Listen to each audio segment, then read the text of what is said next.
Hi, and welcome to a Thursday evening edition of the all new TTown 411 report and our community conversations right here in Tuscaloosa, Alabama. So we want to thank everybody that's joining in right now. We're also broadcasting from McKinstry Banquet Hall, located at 5480 Jug Factory Road in Tuscaloosa, Alabama. And we're also broadcasting on Sound Booth Radio. Okay, Mike, are you there with us tonight? Are you there with us, Mike? I am. Yes, Okay. sir. Okay, sorry about that. I had you muted out. We're also broadcasting on Sound Booth Radio 106.1 and Sound Booth TV and Sound Booth YouTube channel. Tell them how can they chime in on Sound Booth Radio. Sure thing, Daryl. You can check us out on Sound Booth Radio. Just go to your iOS or your Google Play Store. Download the Live 365 app. Once you download that Live 365 app, type in the search bar Sound Booth Radio 106.1. That'll get you on with us on the radio side of Sound Booth Radio. Check us out on the video side. You can go to Facebook and type in Sound Booth Radio 1061 or my personal page, Michael K. Wilson. Or you can go to YouTube, type in Sound Booth Radio 106.1, and that'll get you on with us on the video side of Sound Booth TV. Mike, each and every week, as always, we talk about the COVID update, and our very own Veronica Taylor provides us with the COVID update as much as possible.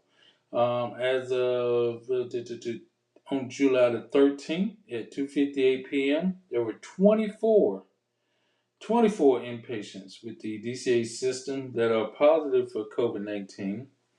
5 or fewer inpatient positive for COVID-19 being treated in the ICU. 5 or fewer positive for COVID-19 on ventilators, and 5 or fewer positive for COVID-19 on BPAP. The update didn't state how many were vaccinated, partially vaccinated, or not vaccinated. And always, we like to say copyright disclaimer on this Section 107 of the Copyright Act of 1976. Allowance is made for fair use for purposes such as criticism, comment, news reporting, teaching, scholarship, education, and research. And we also like to add on our disclaimer that the opinions expressed in this presentation are my personal opinion and must not be construed as representing the opinion of any institution with which I am or have been affiliated in my professional life, or Mike's professional life, or Veronica, or anyone else's on this program professional life. This does not entail the opinion of those institutions or affiliations. We do have our good friend Veronica already on the phone with us. We're going to say a quick prayer before we get started on the program. We just want to pray for everyone as always. We still believe in prayer, and prayer does change things, even though some might not believe. For those that do, just join in with me as you bow our heads.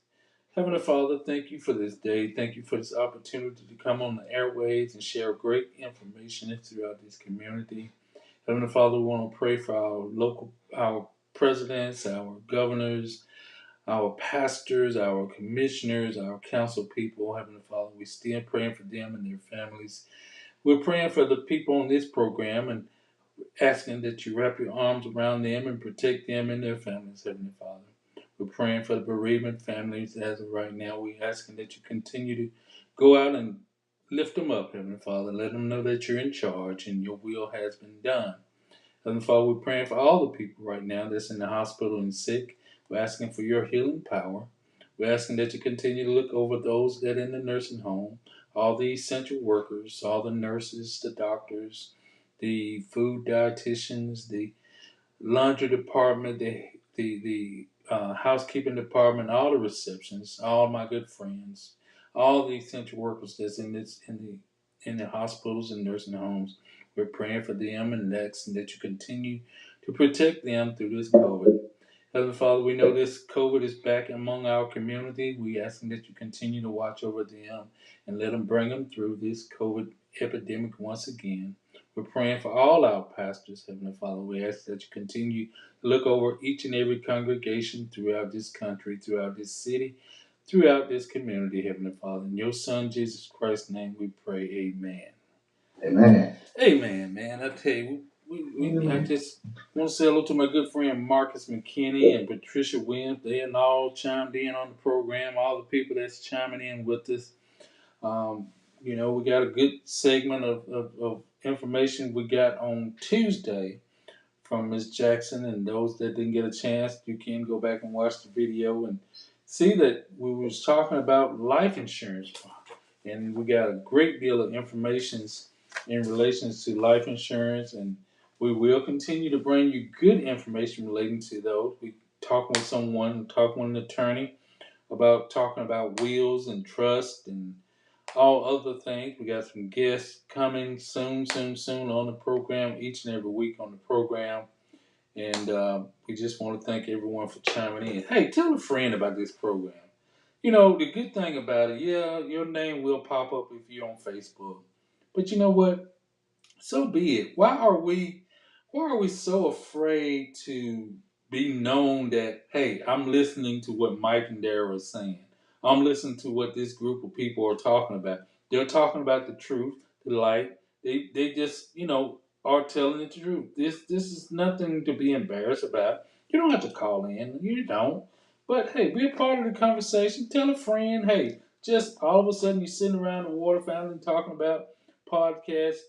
Let them know about the TTown 411 report as well as our community conversation. So we're only bringing good information to you and pass along great information. Also, we want to go ahead and announce on Saturday, July the 16th, 2022 at 11 a.m. It will start at 11 a.m. and I think you need to get there about 10:30 to get a seat. Dr. Sean T. Hill will be having a financial literacy seminar at the Northport Community Center. That's at 21 Park Street over in Northport, Alabama. You can catch that there in Northport. So this is a financial literacy seminar, and it's absolutely free. All you have to do is contact them and let them know that you heard about it right here on the program. You don't have to pay anything, and you can be a part of that financial seminar.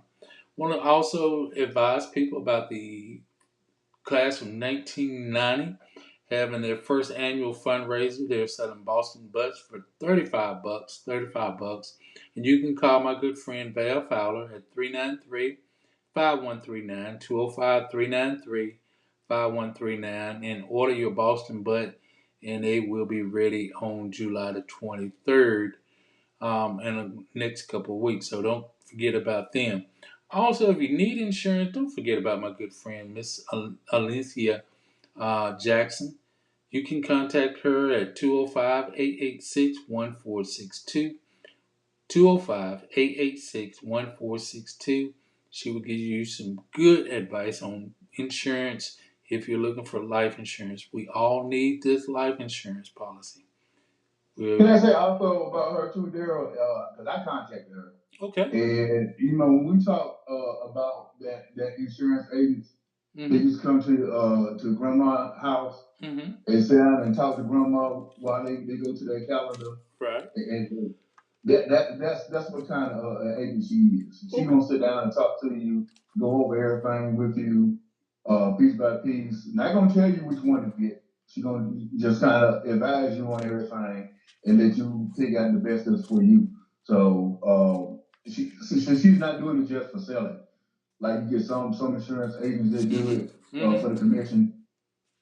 In my opinion, she does it, just because that's what she like to do. She's involved. She's involved with it. She's concerned about her customers and making sure they get the best thing that's for them and not for her. We want to thank Miss Jackson for coming on at short notice on Tuesday and being a part of this program. One also announced about the upcoming Aliceville Police Department is still hiring. They're still hiring. If you're looking for the interested in law enforcement, you can contact them at www.thecityofAliceville.com. www.cityofAliceville.com. And don't forget about the upcoming event that's going to take place, the upcoming stage play that's going to take place at Alberta School of um, Alberta School of Performance Art is be going on also this coming August the 20th. So don't forget about that and being a part of that particular program. We're going to go ahead and also let people know about September the 10th. September the 10th, No More Tears present Leroy Hall. She's a street poet. She'll be here in Tuscaloosa, Alabama at McKinstry Banquet Hall, 5480 Jug Factory Road in Tuscaloosa. She's your favorite motivational speaker. And that's being brought to you by No More Tears, which is Miss Tina Sanders right here in Tuscaloosa. And the time is from 2 p.m. to 6 p.m. here in Tuscaloosa. Tickets are $30, and we will have Tina Sanders on with us to let everybody know how to get tickets. I want to say hello to Miss Anita Stewart Brown. Thank you for chiming in. All of you that's chiming in, we really thank you all, each and every one of you, for being a part of the program. Mike, you got an announcement about Teen Summit that's coming up. Go ahead and talk about that right quick. Well, on July 27th, we're having another Teen Summit. Plus, we try to have one on a quarterly basis, but with everything that's been going on this year, we've been behind. But we do have schedules to be on confirmed. The mayor, what night is going to be on talking to some of our young people about some of the things that's been going on here in Tuscaloosa that our young people are concerned about as well. And we're going to talk about several different topics. Okay. Also, Ms. Tina Sanders is slated to be on the show as well. So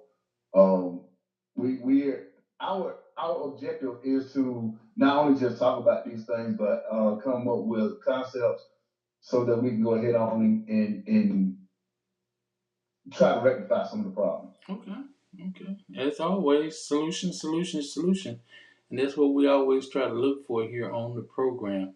Just want to make sure everyone. It's actually going to be at a 7 o'clock time frame on that. That's going to be Wednesday, July 27th, 7 p.m. So we hope that you all will tune in to the Teen Summit.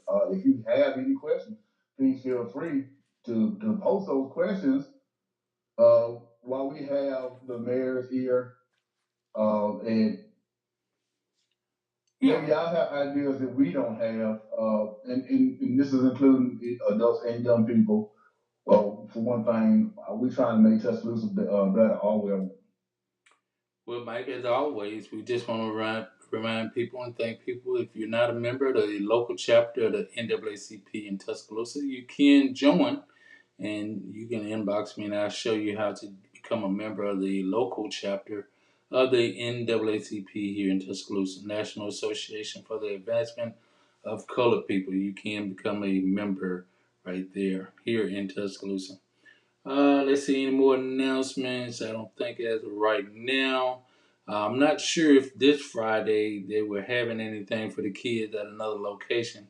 If they are, Q Channel, if you're watching the program, you can chime in and let us know where the next Friday Night Live is being held for the youth, and we'll get that information out. Otherwise, we'll go ahead and take a quick commercial break, Mike, and we'll be right back.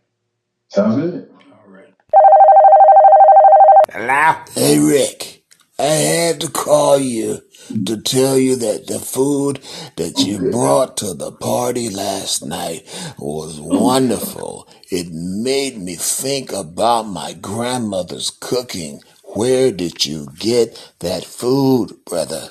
I went down to Thomas Rib Shack to pick up the ribs, but when I got there, I seen that they had more than just ribs. I seen baked chicken, fried chicken, corn muffins, vegetables, apple pie, peach pie. And I looked around and I seen a sign that told me that they got chitlins and oxtails on Sunday. Oh, All I can tell you, go down to 2931 15th Street or just give him a call like I did at area code 205-759-5010. Thomas Red Shack, Tuscaloosa, Alabama. Get your event jumping with Caroline Shines and Impulse Band. Impulse Band has been together for over 7 years, and they haven't missed a beat yet. The band has and will play in various venues and doesn't mind traveling to you. Being led by Alabama Blues Hall of Famer herself, Mrs. Caroline Shine. Impulse has opened up for Bobby Rush, L.J. Eccles, Tank, Fantasia, Calvin Richardson, just to name a few. The Impulse Band will surely fit your need for entertainment. Dial 205-887-6859 or 205-887-5026. Or you can just email them at shinesbrightly@yahoo.com. Caroline Shines and Impulse, the band made just for you. Well, once again, we want to thank everybody that's chiming in with us and being a part of the program here. We just want to thank everybody each and every week for chiming in.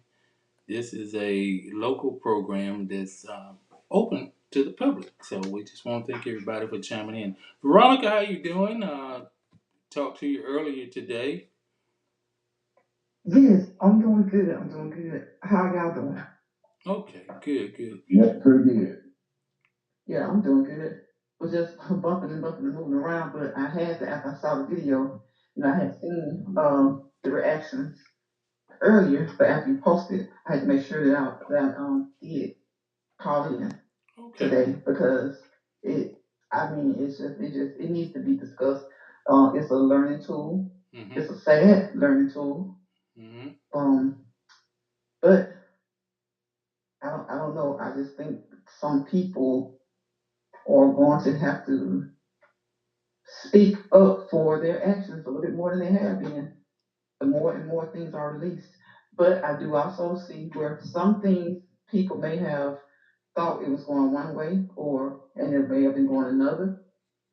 I ask you, I'm not gonna get into it because I'm gonna let you open up and get into it. But I Okay. will ask you this about this aspect. Has anybody seen the image of the officer that they said he was just looking at his phone? And they were like, why won't he go in? Right. Well, this 5 minute clip that I got I think they tried to explain that his wife was one of the teachers that were in the school, and um, from my understanding, he might have been communicating back and forth with her on the phone. I'm not sure. Yeah, that's the reason I asked because I saw it in your clip as well. But I think they're saying that it may have been disseminated, saying otherwise, and I still feel like we don't know 100% what he was doing. Mm-hmm. But with all the other chaos, I think maybe certain people it needs to be more investigated as to why they did what they did or didn't do what a lot of us what they maybe should have done. Well, I'm gonna just pass along to what when I was a police officer here in the city of Tuscaloosa, it was taught to go to the threat at all at all means necessary is to eliminate the threat, and that's what I certainly believe that's what is still being taught here. Um, regardless of you risking your life or not, is take out the threat. And that's why I wanted to ask you about it because what I've also seen, and I think it may have been in that clip, is that he did go in and like some other people was told to go back or push back because there were like maybe 7 agencies who responded, and I'm sure those with more some would have more training than others. Mm-hmm. But I just like you said, I'm listening to what they said in the clip about you go to the danger, you're not away. But if you've been sent back, how accountable can those people be held if they were told that they had to go back? I think at that point in time, I think that was a bad decision on whoever told them to go back, and because life was at risk, and I Mm-hmm. think at this time you are to disobey uh, that Okay, order. okay. I think that's kind of what I was getting to. Because what if he had disobeyed because it was his wife? Yes. And what if he had gotten to her and gotten her out? I was or gotten some of the kids out. Yes, yes, Mhm. that's the point behind it is So that who gives a command like that? Even though most officers probably would have been like, "Oh, that wouldn't have been me. I would have gone in." hmm But you just, especially he probably did he know what was going on until he started going back and forth on the phone. So sometimes you have to kind of, like I said, look at everything that happened with particular situations, particular people. Did he? I guess he knew at the time that that's somebody was in there because he was trying to frantically fix. But when your security tells you something in bad situations, you're a police officer. I guess how much leeway will you be given to not honor the command? you know sometimes it's like you put in a situation to either be carried by Because I don't think six, most would have honored it. I think some will because he did, but I don't think most. I mean, I don't think many would have. I tried by. wouldn't say most. I'm just say this: tried by 12 or carried by six, because Hmm. that was his duty. That was all of them position that they should have been in that school trying to save those children's lives. After I seen Hmm. how long and the tools and weapons and guns that they had, they could have been and did that. They could have waited 30 minutes and still went in and saved children's lives. Hmm. They had ballistic shields. I mean, okay, but you was outnumbering them. You had the same matching power or weaponry on the scene at this point in time. I just didn't agree with some of that. We're gonna show that portions of it. I'm And not gonna. yeah, I really, really, really wonder. People hate to say it. They act like it's just a shit we have on our shoulders, but I really, really tend to wonder. Had it been a melanated person, though there were many melanated officers because of the region location, but I still wonder what actions would have been taken And it's the and age. how much sooner. And That's we ask those questions because of the way our society is. But Veronica. if you think about that same question, once again, it was the red flag laws applied to the person, and they were overlooked. And of course, we had something similar to that down here in Tuscaloosa a couple of weeks ago. That it seems that red flags have been overlooked, and most time when it's overlooked with a person that's not black or Hispanic, it's always oh they were just being kids or they were just playing around and nothing is said in or done until after you have a massacre like we just had. So uh, the whole entire situation points out all kind of holes in everything that's being done right now pertaining to gun safety to our kids safety in these schools. Hold on, got a caller.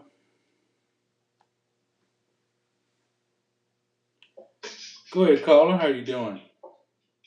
Hello, everybody. Listen, I looked at the video of the shooting, Yes, ma'am. and these are a bunch of Keystone cops. Is what they are. They're a bunch of bony fives. Did you check out when you play that video? Check out the man who has his the paper in his hand. Mm-hmm. He had on Crocs, not a regular shoes. He had shorts on. Didn't have on regular shoes in case he had to run. No gun in his hand. Nothing. My question is, if the shooter was down the hallway, Mm-hmm. and 9 times out of 10, that wasn't a blocked hallway. You can get to that hallway a different way. So, I just scoped those two things out, and I'm like, these guys are just like Barney Fife.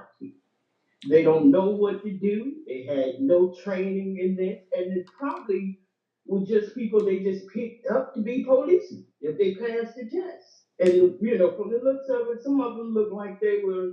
fit and some of them didn't.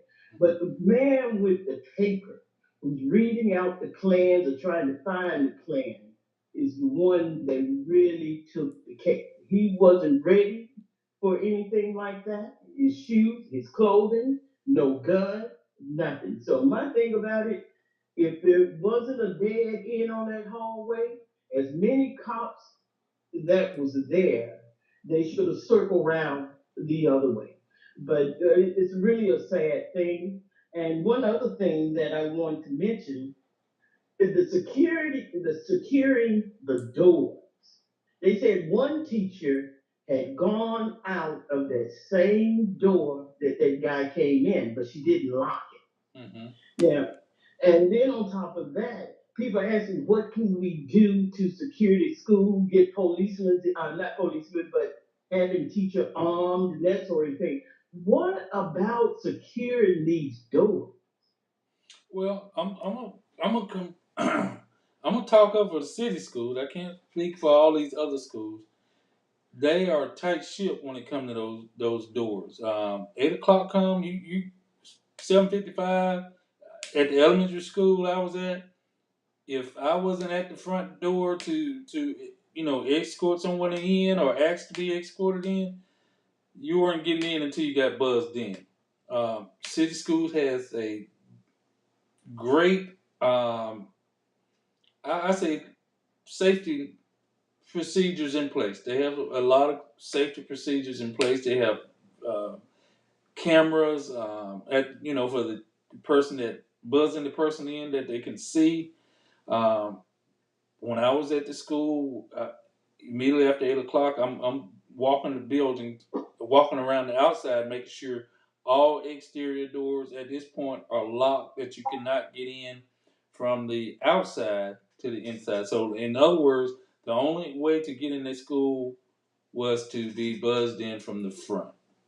Now, I applaud our school system, and Miss Minor, I'm gonna say this: I was glad to hear that 10 we got 10 elementary schools here in the city of Tuscaloosa. I was glad to hear because shootings were already taking places at schools, and our mayor initiated the idea of putting law enforcement in every school, every city school there was. And then the pandemic came, of course. But at the same time, and I'm gonna have to get it in. I don't care how people feel about it. We do have to compensate these people for risking their lives to do this job. Okay, it might be one school out of 10 that might even get challenged in 10 years, but they're still there as people. They. I'm gonna just say it. They are underpaid. These gentlemen, some of these gentlemen, the auxiliary school resource officer, I'm going to go ahead and put it that way, are underpaid. $15.34. No, that is not enough. That is not enough. When the same man getting paid down the street $50 an hour with the same credentials. I do not agree with that.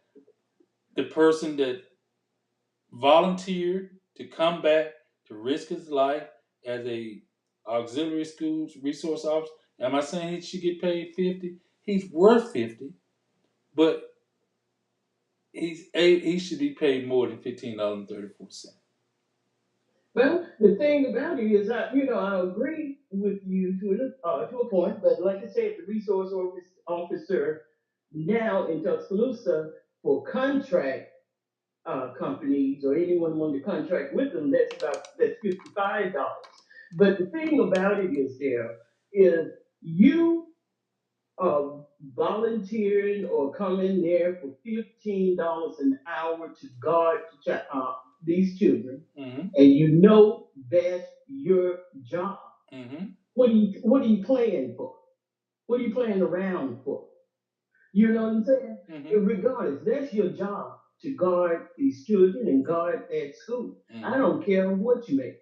I Mm-hmm. once worked in Kmart, and I worked at Kmart like I was working in the state or any other corporation. Correct.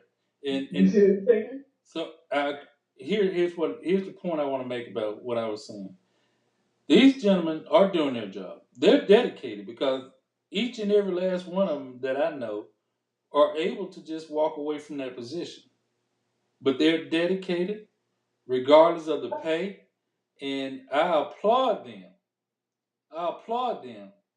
But why do we try to be retroactive after something has happened? Say something did happen to one of them.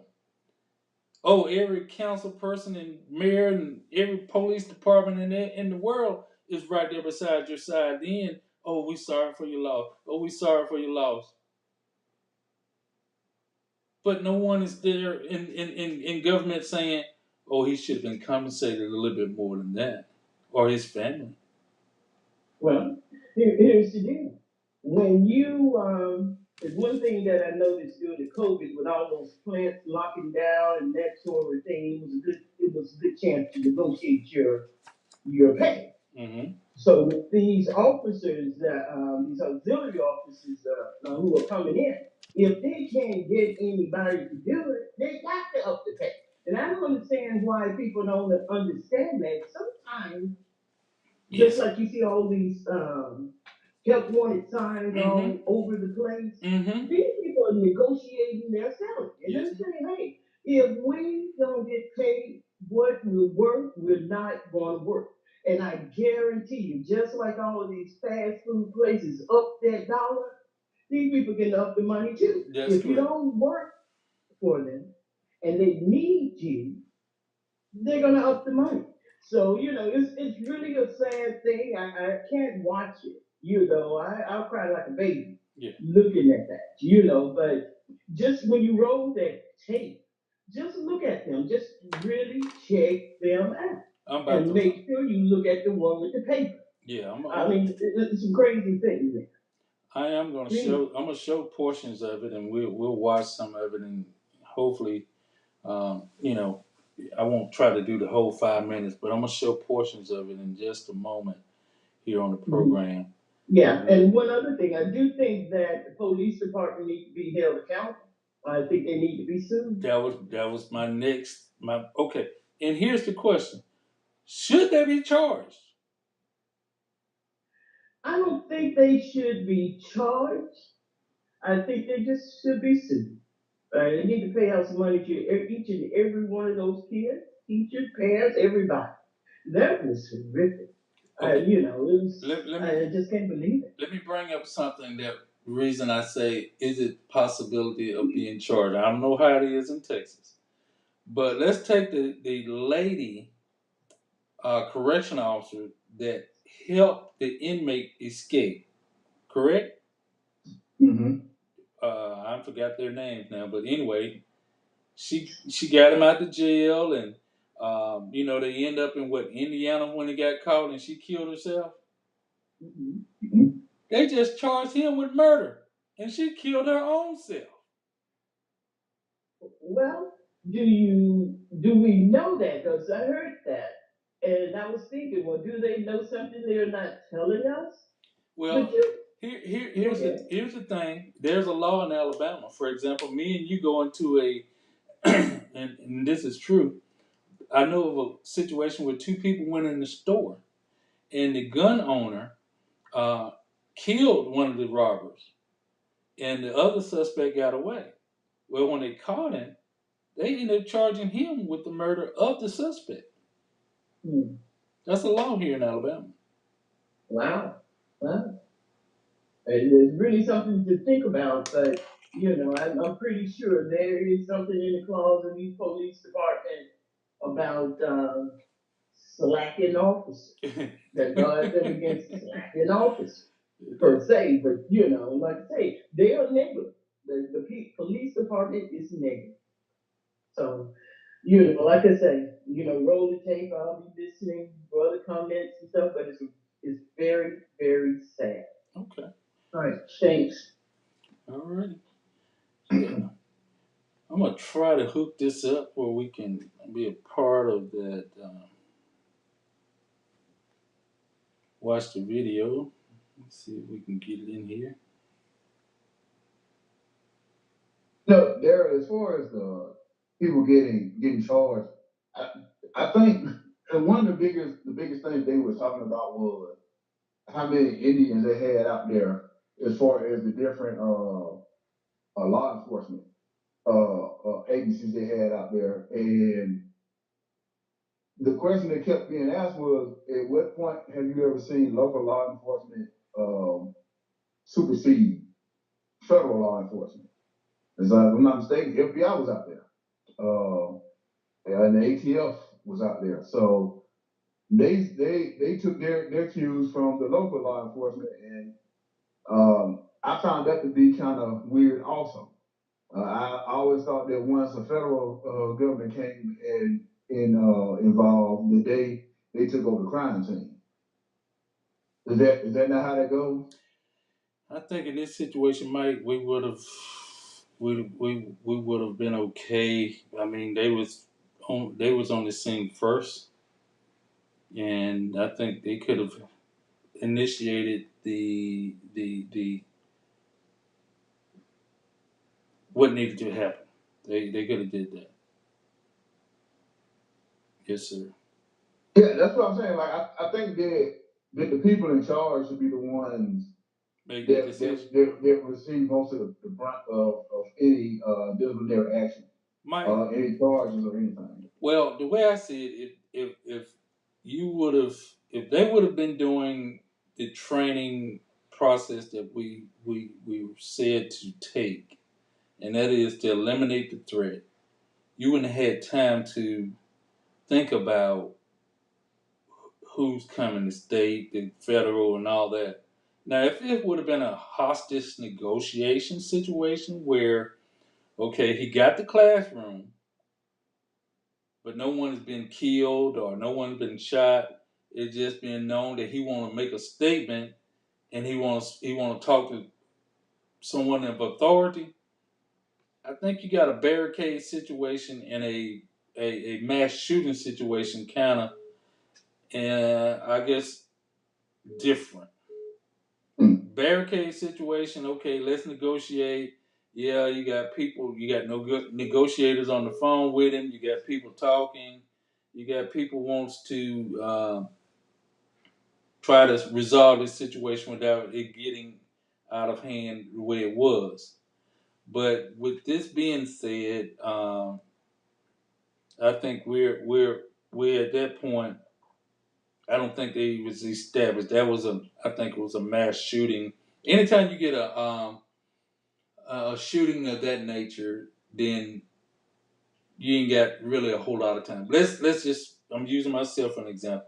I'm in the school and I'm in the school alone as a school resource officer, and I hear shooting. I'm not going. I got to go eliminate the threat.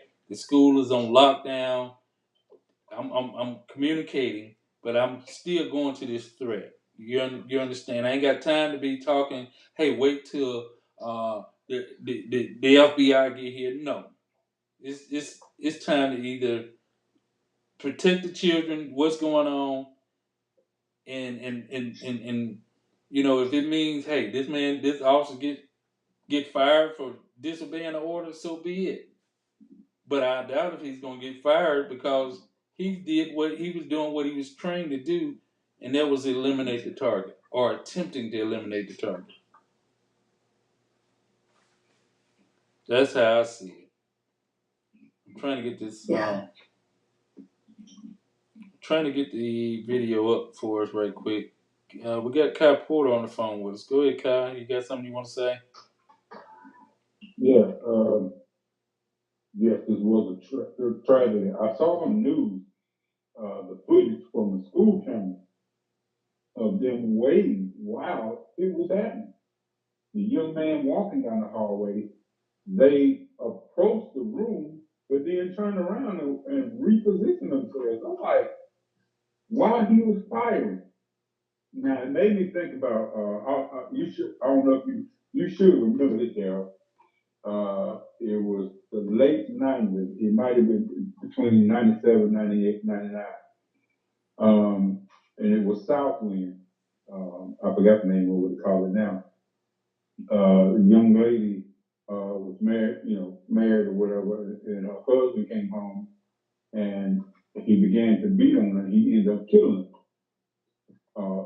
But in the process of him, before he killed her, there was a cop that showed up. They were called. Chief was called, and he had just got there after he shot her the first time because she made it to the front door. He allowed their two children to get out. I grabbed the first one, which is the oldest girl, and I took her to my apartment. And her brother grabbed the baby, and he followed me. And we were all screaming, "Go in there and get it!" And he shouted back that the fact that her husband had shot at him, he couldn't go in. So that's why I was thinking about it. You can help me. You pretty much explained it in a way where it was a different scenario because it was an apartment, not a school. But he hesitated. At the time, she was still alive. He probably could have saved her life. But he chose to stay out, and he didn't go in there until after the guy shot himself, her husband. I can't recall that one. I do know of something happening a while back, but we're gonna show this video. We're gonna show this video of the of this of this situation right quick if I can get it pulled up.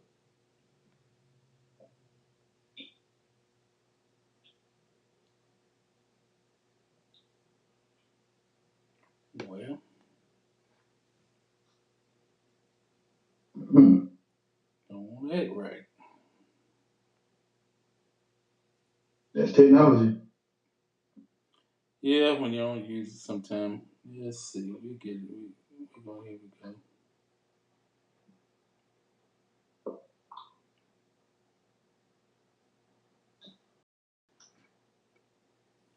Okay, I think we'll be able to get it going. Here we go, y'all.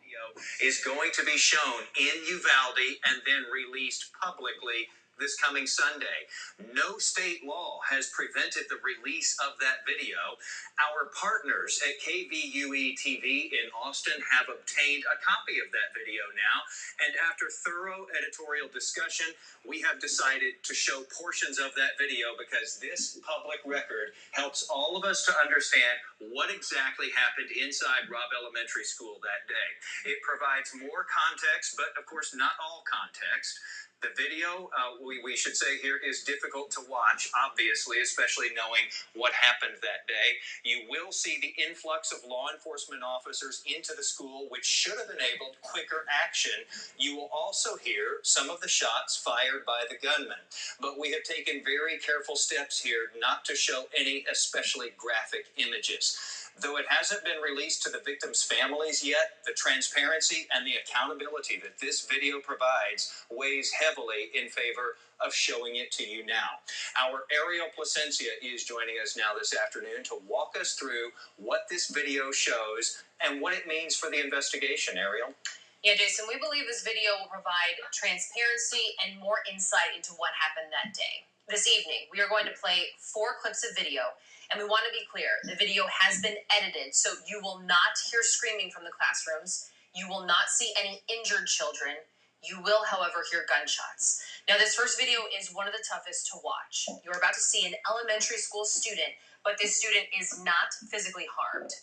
This is the moment the shooter enters the school and walks down the hallway. Behind the shooter, a child will approach that same hallway, and then you will hear the shooter fire several shots in the opposite direction as the child turns and runs away. The time is 11:33 a.m.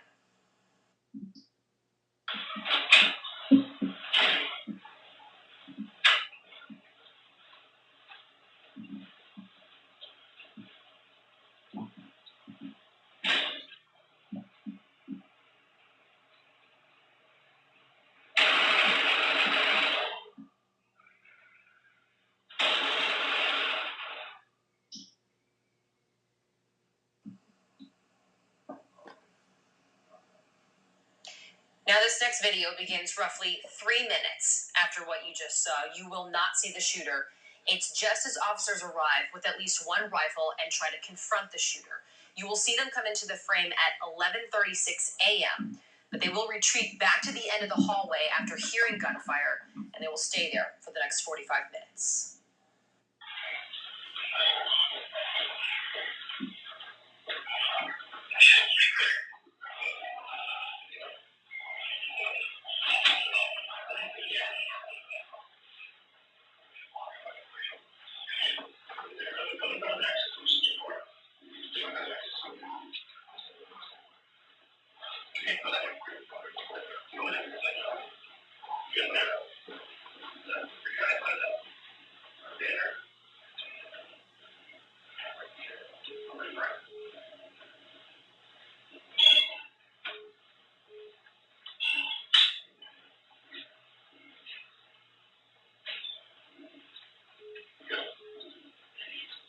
Oh my God, this is so. Ooh, why is everybody so scary? Oh my God.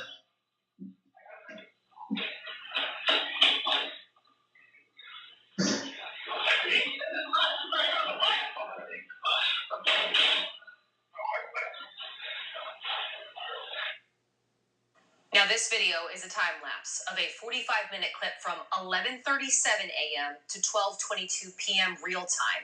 You will see officers gathered at the end of the hallway as more and more manpower as well as equipment arrives. Now, there is more footage of officers and equipment arriving and staging in that hallway. But for the next video we're about to show you, the time is now 12:50 p.m. That's about an hour and 15 minutes after the first officers were seen on video in the hallway. Officers move into the classroom and take out the shooter.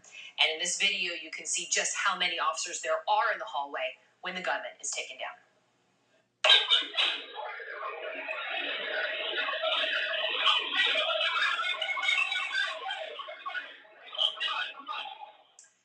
Again, Governor Greg Abbott and many in the Uvalde community have called for the release of this video. DPS's investigation, I should say, continues into what happened that day, Jason. Is gut-wrenching to watch for sure, Ariel, but again, this is intended to bring about that transparency that we've been talking about. There is obviously a lot to take in with this video. We want you to be sure to stay with WFAA throughout this evening. We're going to be working to give you the full context of these videos. We've also got a full write-up at WFAA.com.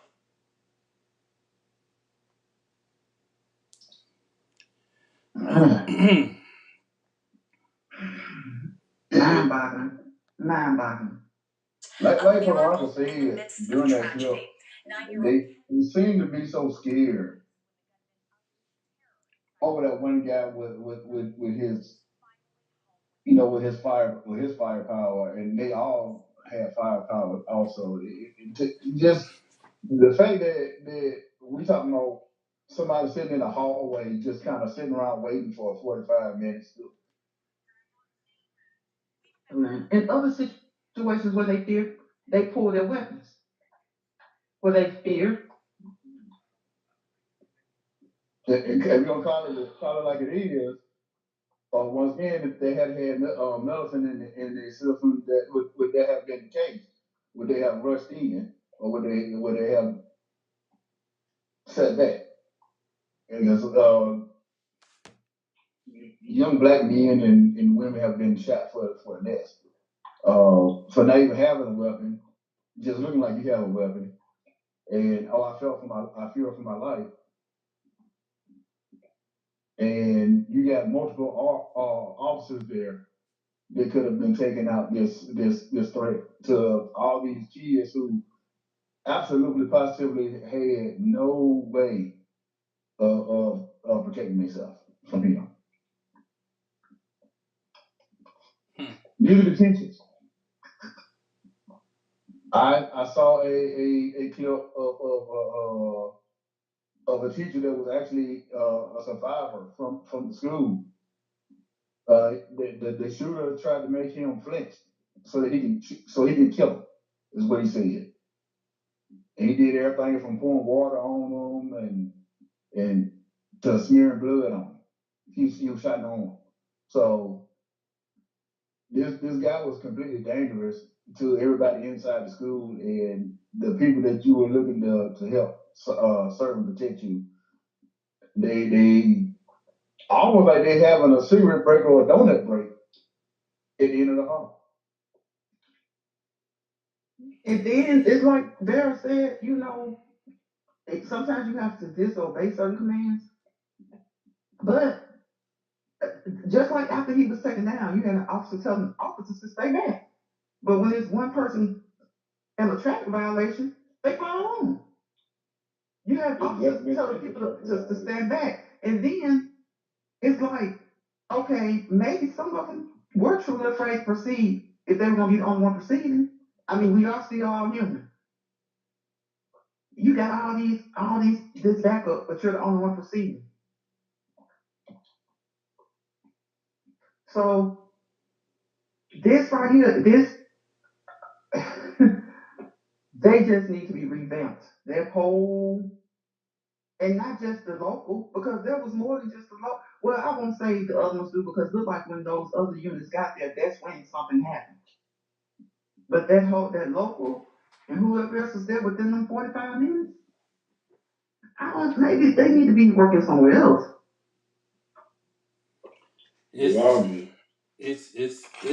a very intense situation. I understand that. And when they first initiated this training of initiating the threat, going to the threat, you know, you got to be prepared to walk past people that's wounded and people that's you know, deceased at the moment. You have to eliminate the threat to make sure there's no more people that are harmed.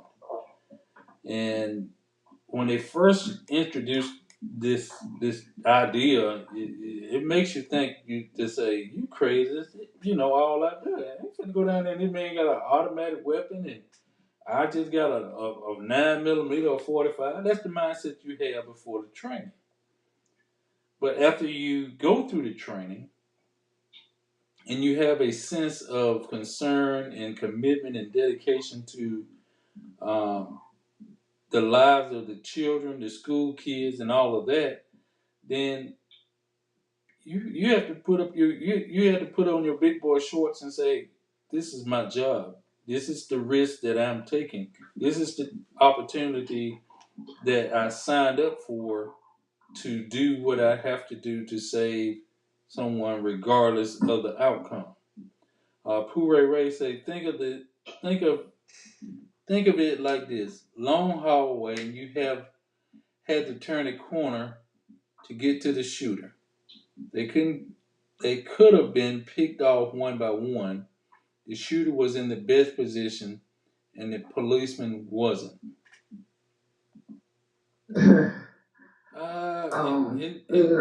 Okay. In this particular video, I think it could have been challenged a little bit more. Pooh Ray. I think the officers, they were in position, and those that I couldn't quite understand those that ran back. I mean, did any of those were shot or appeared to be shot, or was it just run because you're in the gunshot? Well, from what I can see, you know, and I can't see what's next. From what I can see when I saw it on the news, I didn't see nobody outside for a policeman shot. Does the school have cameras in the rooms now? Because I've seen some. I can't say in the classrooms. I don't know if they got them. I mean, that's just not gonna even. I mean, parents ran in there with no weapons, no matter how long the hallways were. It's just like when a mother's trying to save their child, and even a father, and even that man that maybe was trying to save his wife. So nothing is too much. And yes, maybe they weren't there, all of their children, but a lot of those people were related to a lot of those officers. But and that's see, they go to another part.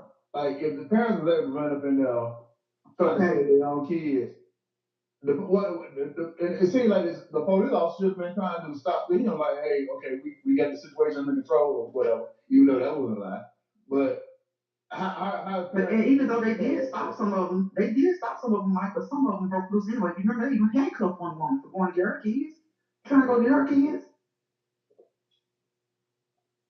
Remember, they handcuffed that lady. She was able to get, fortunately, she was able to get her 2 boys. So I don't care if it's a hallway, a corner, a auditorium. Those parents were willing to run in there. They didn't take those. And also when you get down to training, they train you for corners like that also. Exactly. Look, SWAT units. I mean, not even just SWAT units. I mean, other tactical units as well. they were taking a tactical approach, but I couldn't understand the retreat. I couldn't understand the retreat. Hold on, got a call. Right. Because everybody understands not to go in there blazing. There are kids in there who are already under attack. Hey, we got Reggie Turner on the line with us.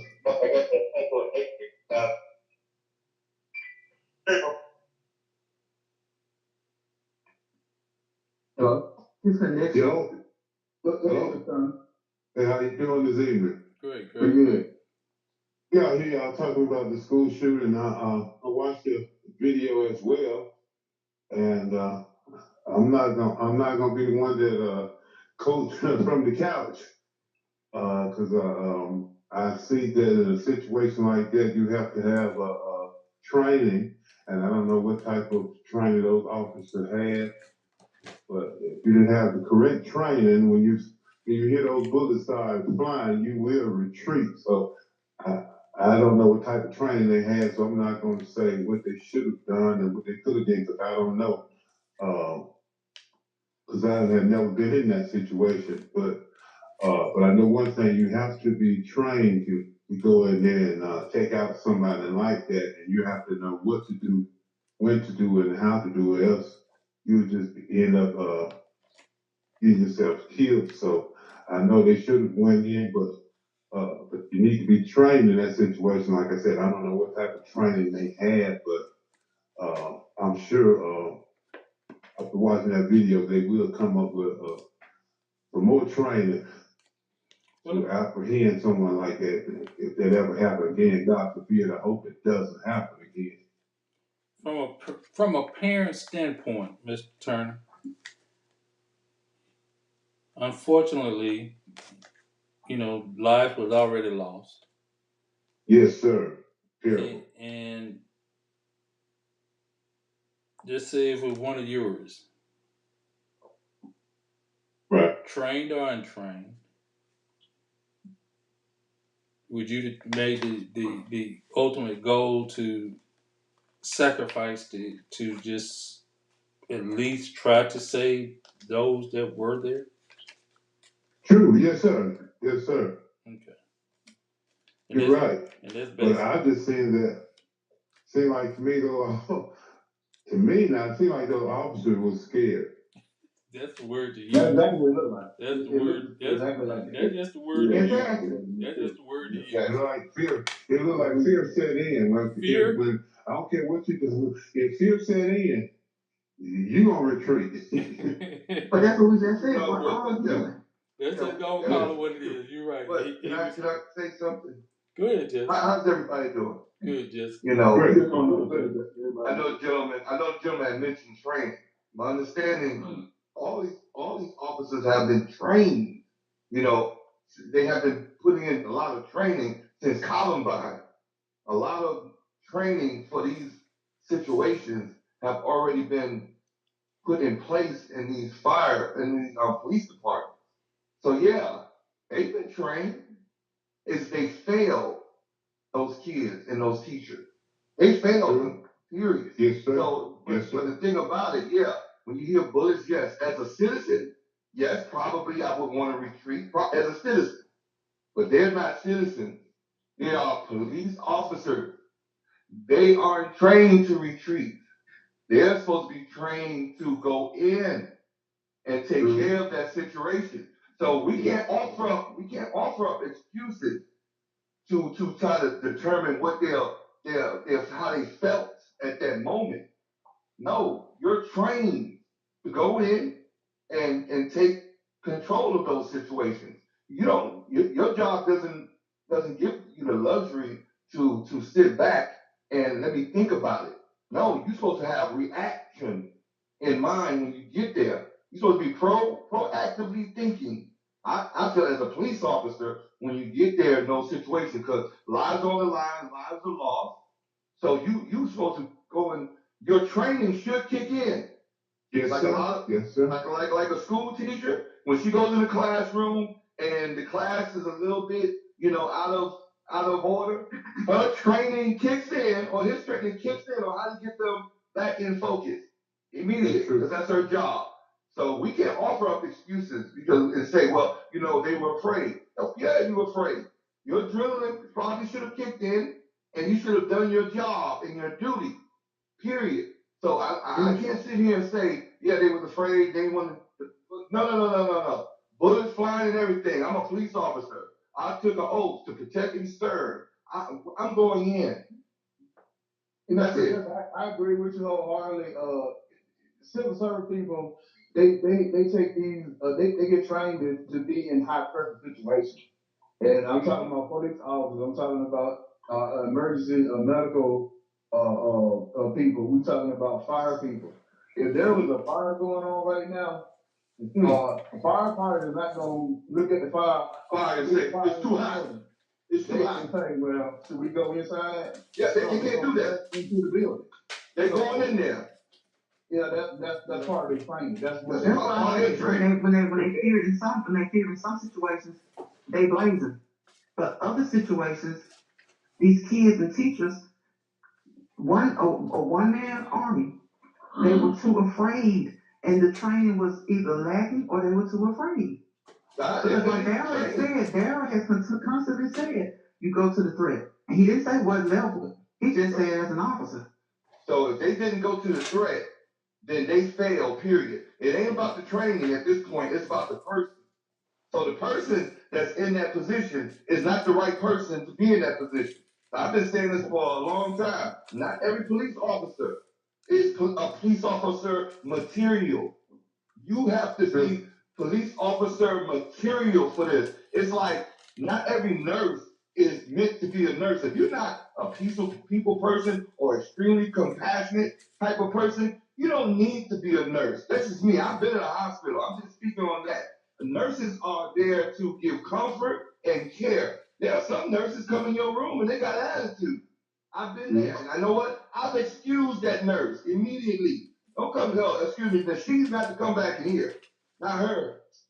And I understand the aspect of fear, because a perfect example of an aspect of fear is if a person, God forbid, their child is in a swimming pool, say they're a nurse, and CPR immediately leaves their mind because they're so panicked, and you're like, they're a nurse. There are some situations where when a person is really close to you, whatever your profession is, it's almost like you were never trained. It goes out the window.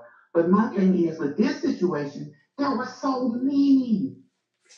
There were so many. It was so many. They fail. Those people fail. And it just all it did was really just put a spotlight on the fact that a lot of these people, these officers out there, they are not qualified for the job. This is you going there to get to be authorized to carry a badge, to have a badge on your chest, a gun on your side, and a uniform on. But your inner self, this is not for you, because you don't have sacrifice in you. These jobs like that, those type of jobs, you have to have sacrifice in you. You can't go out there and you're not that person that's saying, like some people, they're generational military people out there, families that everybody in their family, the great grandfather, all the way down to the great grandson, military is in them, and they're ready to give their all for the Constitution. They believe in it. They're meant for it, and they've proven it. Some people aren't meant for it. Some people just go to the military because, I know I'm just that college thing. Now, people go in these careers with different motives, ulterior motives to go, but it's not the right one.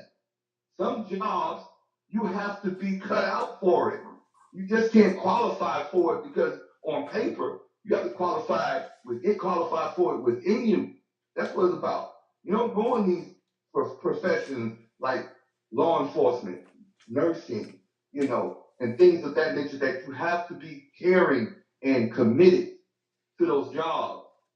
If you don't have that in you, don't sign up because that's what's going to happen when you do sign up. It's going to show who you really are, and people are going to die because of who you are. And it's not to say that who you are is a bad person. It's just saying that who you are, you're not that person because that job requires a certain type of person to be in it. That's just the way I feel about it. Because I have grandkids that are in school, and I want them to be protected, no matter what. I don't care if bullets are flying. Ain't no parent cares that bullets are flying. It's your job. You took on this.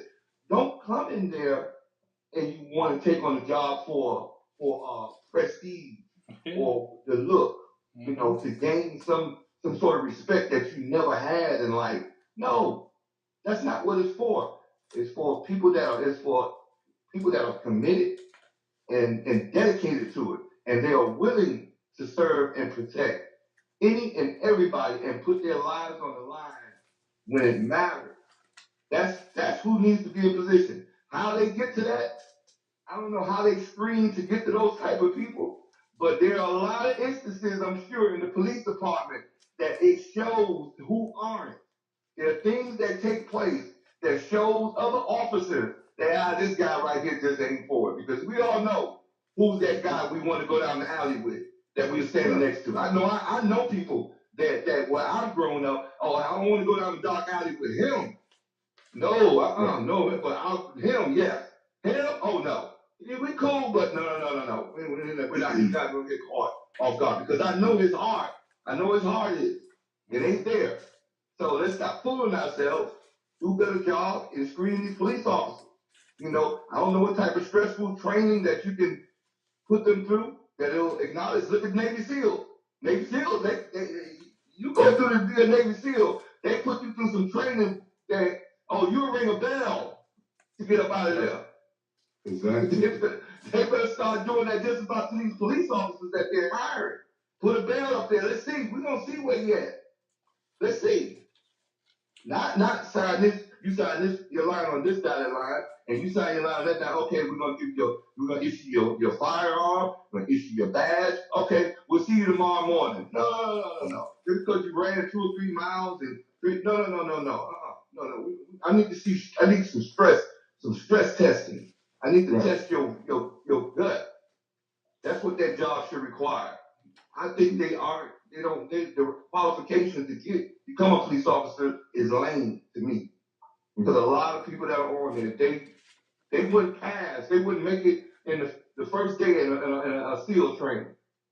Not that many people would, but I'm saying it should be almost at that level. The bar kind of how when you say CEO, that's like this.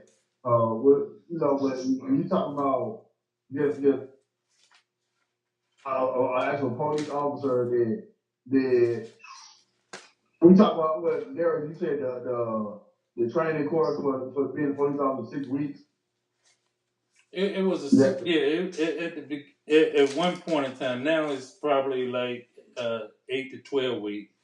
But everything, what Jesse said, you're absolutely right, Jesse. There's the training that we were getting at the time was monthly for different scenarios of certain circumstances.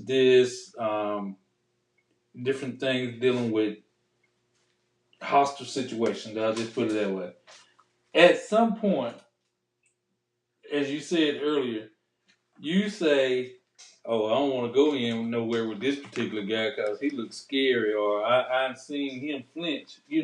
I've been on call where, of course, it's a bigger ass person, but at this point in time, regardless of the size of the person, you gotta either you in it with me to get my ass whooped at the same time, or we gonna whoop his ass. Yeah. Yes, that's exactly what I'm talking about. Carol, you got it. You know exactly what I'm saying. And Veronica, she's a nurse. She knows. She's in a position where I know that's why I was just silent. Yeah. That's why I was just silent. It's something I'm gonna say because just my nursing training and my I'm a nurse. Sometimes it's self-evaluation. I've never worked in an ER. There's no one in the heck. AGW hockey. I'm gonna go and try to work in someone's ER. I'm gonna do med surgery. I'm gonna do geriatrics. I'm gonna do children. I'm not gonna do something that's fast paced because I never chose to go fast paced. That's all the time. I don't know all the answers as a nurse. And you want to know something? But I don't know all the answers. But you go to if you know this area, this particular area of that career is not where you need to be, you should even be able to go to your superiors and say, I need a desk job. I need whatever. This ain't for me. This isn't for me. But you know, Veronica, you're one of those people. You're a person that you know your limit. Everybody know their limit. Right. Everybody limit. You know your limits. They don't always act on it. But you and as a police officer, you can't fake your limits. Faking your limits cost lives. You know, even as a nurse, absolutely. That's why I said I would not go to an ER. I'm not going to an ER to work with trauma. People coming in with trauma. I never did trauma. Yeah, I did med surg. I did adult nursing. I did pediatrics. I did, but I didn't do trauma. So why would I? Right. Why would you put yourself in that position? You know. I've seen a lot of blood. I've seen a lot of gore in my life. Growing up in New York, I've seen a lot. I don't want to see it again. Yeah, I've seen it, but it is not like I'm gonna sit here and say to you that I'm so used to it. No one gets used to seeing someone get shot or stabbed or whatever. Really, no, you don't get used to it. You kind of tolerate it a little better, but you don't never get used to it now. You know what I'm saying? You tolerate it a little better because your eyes have. It's almost like a muscle memory thing. If you've seen it many times, your eyes, okay, I've seen it before, but it's not like I want to get used to that over and over again. You don't. Mm-hmm. But as a nurse, as a police officer, as a military veteran, MTs, these type of firefighters, you have to be cut from a certain cloth to be in these positions because it will require you to constantly put your life on the line. You have to be that guy, that woman that when it comes, you are boots to the ground, ready to go. I hold a police officer at a high standard. Very high. You have to. Because at some point, Columbine is going to happen. 4th of July is going to happen. Buffalo, New York is going to happen. And I need to know that those officers are those people that I need there that's going to go in and they are going to do their job effectively. Because any slippage in these careers, in these type of jobs, it costs lives. You can't make a mistake on those type of jobs. It costs lives. It costs your partner's life. Mm-hmm. Costs all around costs lives. So everybody has a part to play in it to hold themselves accountable. Even the police department, if you're hiring them, you're accountable because you hired them. You should have known who you were hiring. You know, if you got a scary guy on the police force, give him a desk job. Something, don't send him out there because what he's gonna do, he's gonna react. Like he's gonna have these people they have cliques. They have clique mentality. I'm saying clique mentality. People like that. They get in a clique and then they get bold. So when more police officers arrive, they get bolder, and then they start to exasperate their authority. And that's when people get hurt unnecessary. See, they're ready to do something when it's not necessary. They want to exert their authority when it's not necessary. Mm-hmm. That's why you have a lot of black men getting killed because you got officers on there that want to exert their authority when it's not necessary because they're emboldened. Because now they have a clique around them. They feel empowered. So now I need to flex even more. But when a situation comes that requires them to go in and put their lives on the line, they tuck the tail and they run. They go into self-preservation mode. Police officers, veterans, people like that, you do not have a self-preservation. You shouldn't have a self-preservation mode in you. You should have, I'm out to protect and serve mode in me. They know who those people are, and nobody's going to tell me here that the police force and those police officers don't know who they are. Because you know who you're not going to go down that alley with. You already know that. Just Period. let me read some of the comments and answer some of the questions that's coming on the screen. Pooray say regular policemen are not as skilled as a SWAT team. This was a SWAT team situation. They are a highly trained police force just for situations like this. Regular policemen stand down when SWAT arrives.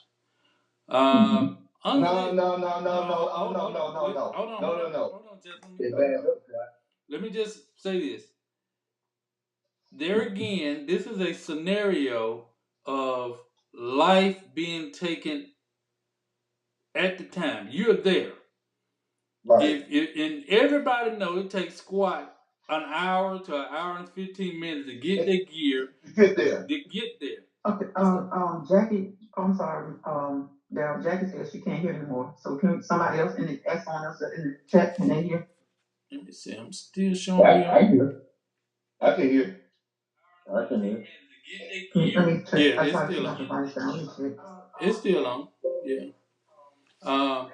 Okay, I hear too. Okay. Yeah. And then Jackie also asked, they're wrong for not going in. They were armed and had on army body gear. That's just like when you're in the service, you know you're going in the line of fire, and if you don't enter in the zone, you can be jailed and held on a court martial or dereliction of duty charge. They fail those children, period. That's what Linda said.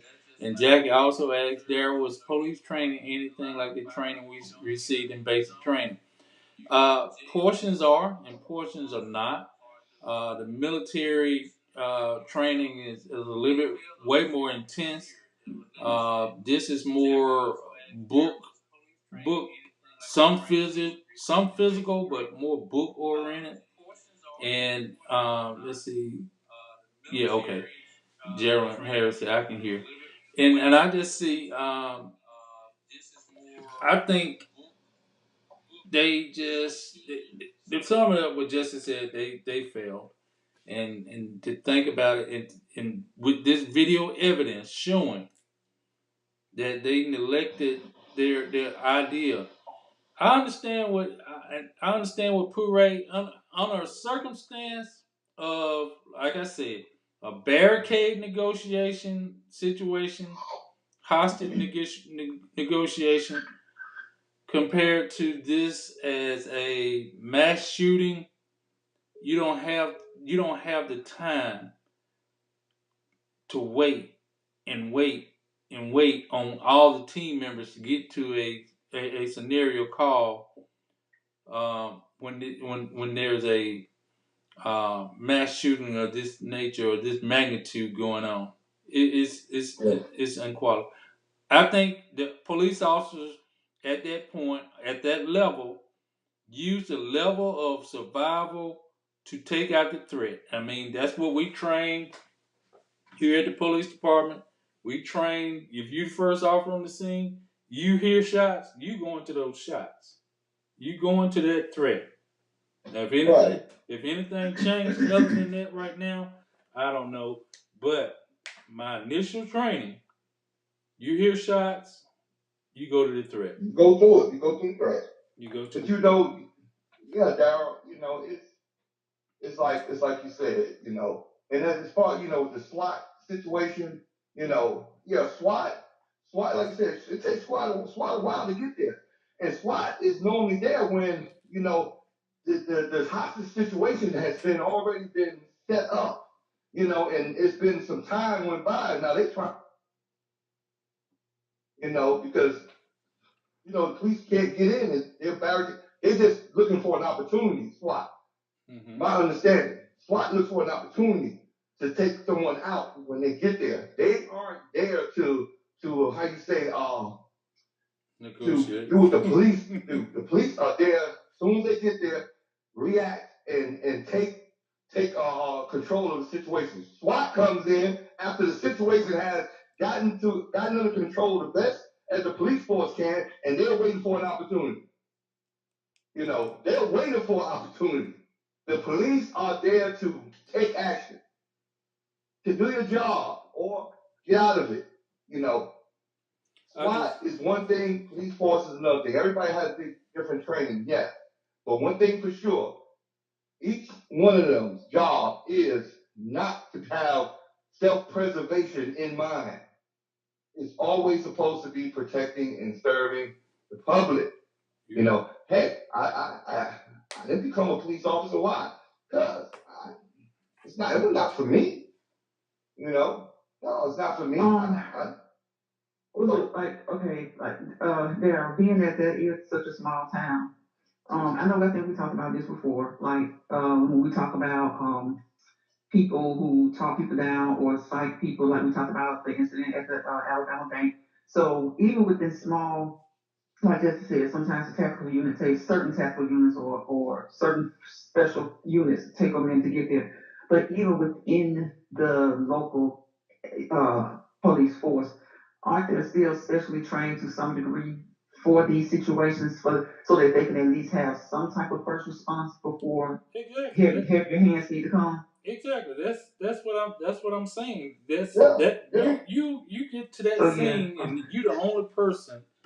You're not to just stand back and just wait. I mean, it's just Right, it right. just But that's my thing. So even within the smallest forces, they may be small and not have as much resources, but aren't there still supposed to be a specially trained set of people? I mean, a specially trained set of people for situations such as that.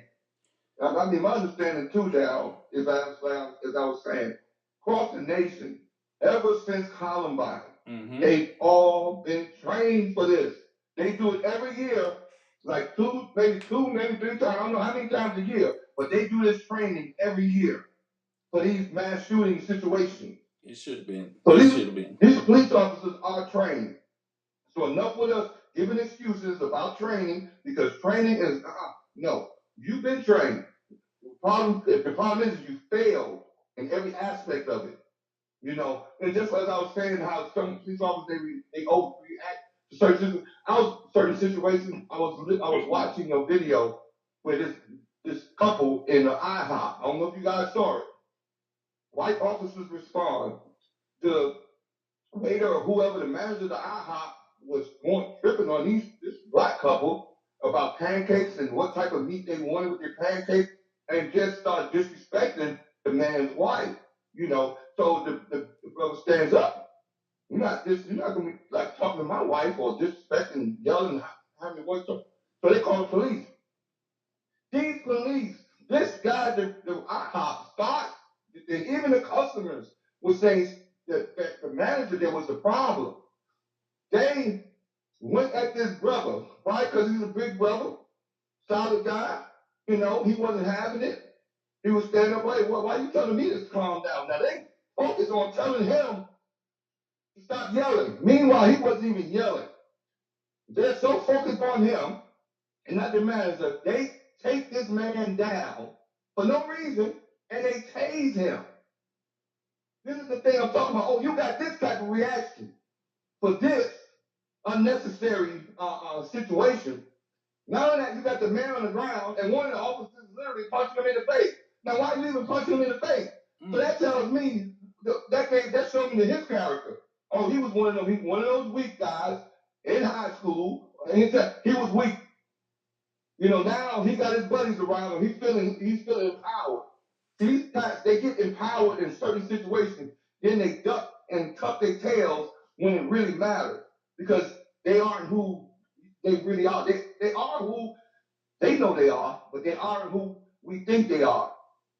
You want to go after this man who's not a threat at all, does not create a threat to you in a physical manner or a life-threatening manner, but you want to physically take him down, tase him. Then you had the nerve to say, well, he reached. Then one of the cops literally said, this being video, literally said, well, he was reaching for my gun. I said, what the hell? He just literally said this man was, you got 4 or 5 officers on this guy, but he's reaching for your gun?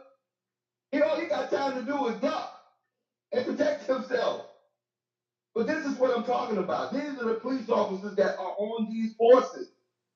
They need to be removed. They need to do a better job of filtering and screening these officers. I don't know what type of, like I said, they may need to look into how the military, screens people that want to go into special forces, because I believe you need to have special forces mentality to be a police officer because these streets require it.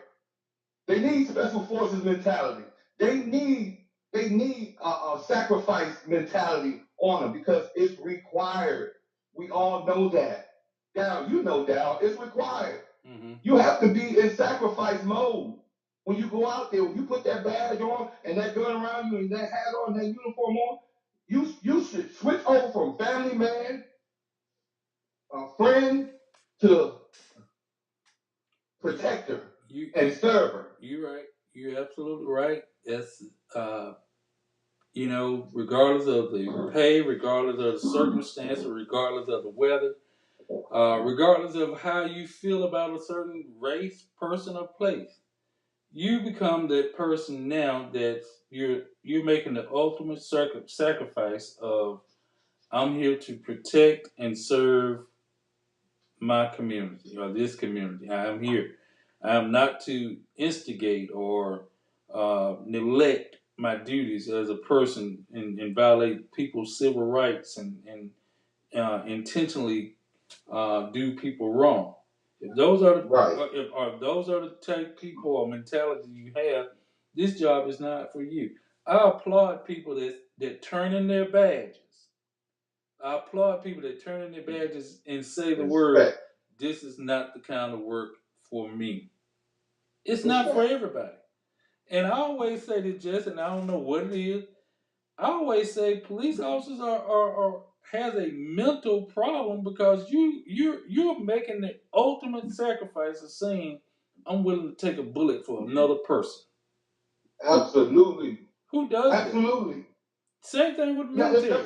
That's why I said it's not a normal job, so it's not going to require normal people to take these jobs. Yes. So you need to do a better job. That being said, we all know on our regular job what happened at work. We got to leave it at work. Oh yeah. Lord, bring it home to our family. Mm-hmm. I have a rule. Bring it home. We can't bring. I have a rule. Always got a rule. We can't take it from our home. I don't take it home and don't bring it to work.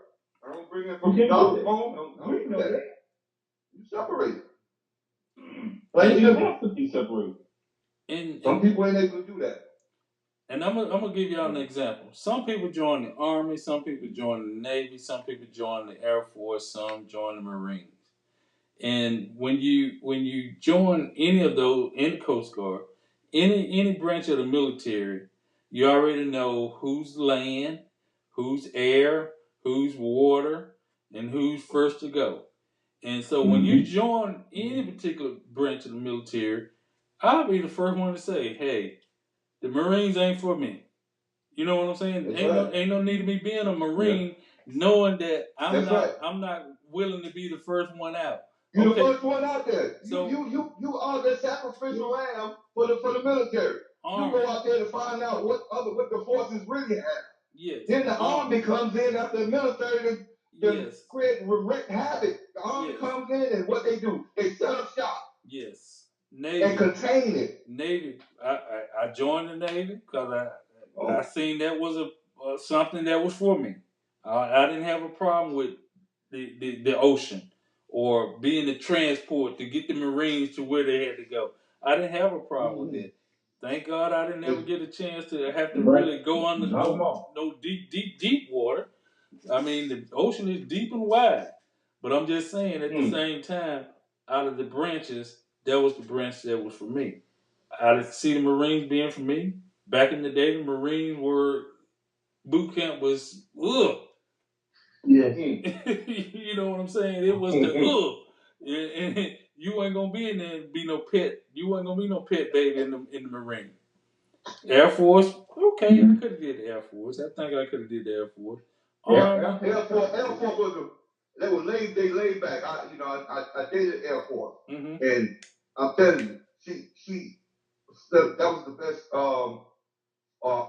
branch, because they didn't have it as rough and all the requirements and things needed all constant certification, physicality. They're not quite as much physically. They doing right, Mike. Air Force and More Navy mental. is more mental. More mental. More mental. Technical. Army, Marine is more of a they're more what they call grunts. They're the ones who go out there and get. Yeah, they go get it. Yeah, that's right. They the grunt. What they call it, the Marines are the grunts. Yeah. They call them grunts for nothing. Shoot, it takes a certain type of person to be that stuff. Yes. You know, it takes a certain type of person to be that. Not everybody's built to be a grunt. Yeah. Not everybody's built to be the technical aspect. That's why they wean these people out. They give them these different tests to place them. Yeah, they give them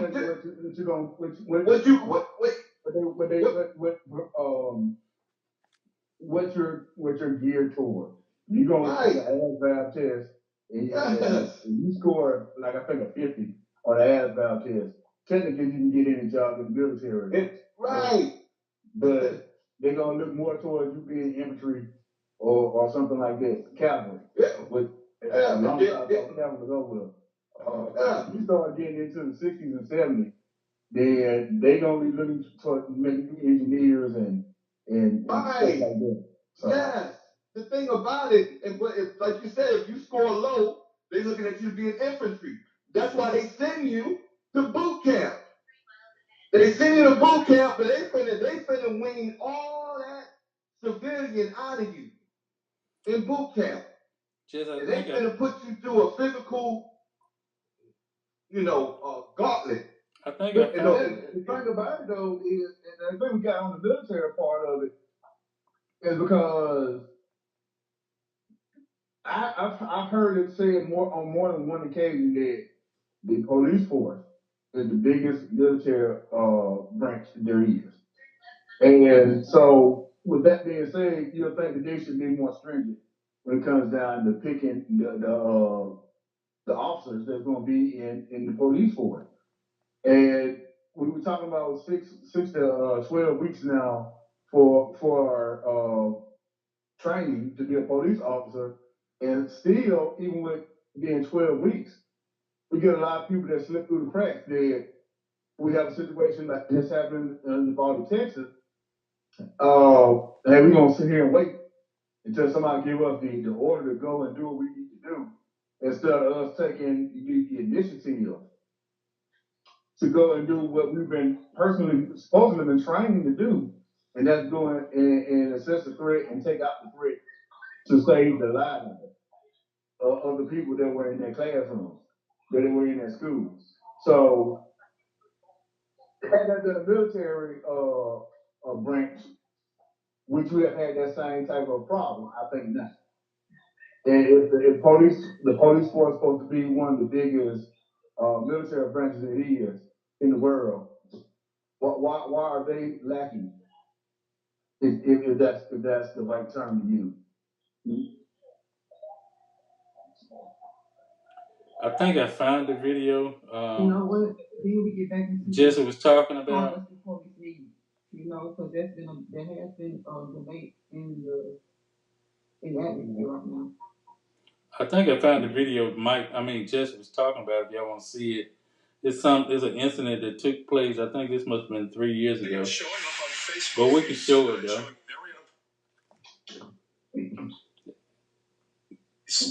Forcefully arresting a man at an IHOP. So, how did a complaint about bacon turn into this? 11 Alive's Joe Hankey spoke to police who were standing by the officer's use of force. Well, Jeff, one upload of this video to Facebook has been watched more than 20,000 times, with many people questioning in the comments how police made the arrest. Marietta police are investigating the arrest and reviewing body camera video today. But a police spokesman tells me while the arrest was not pretty, the department is standing tonight by the actions of its officers. You know how you make the figure like you got a gun in your hand? Yeah. Yeah, you will. I'm gonna kill all of y'all. Even though the actions are wrong. In all kinds of directions.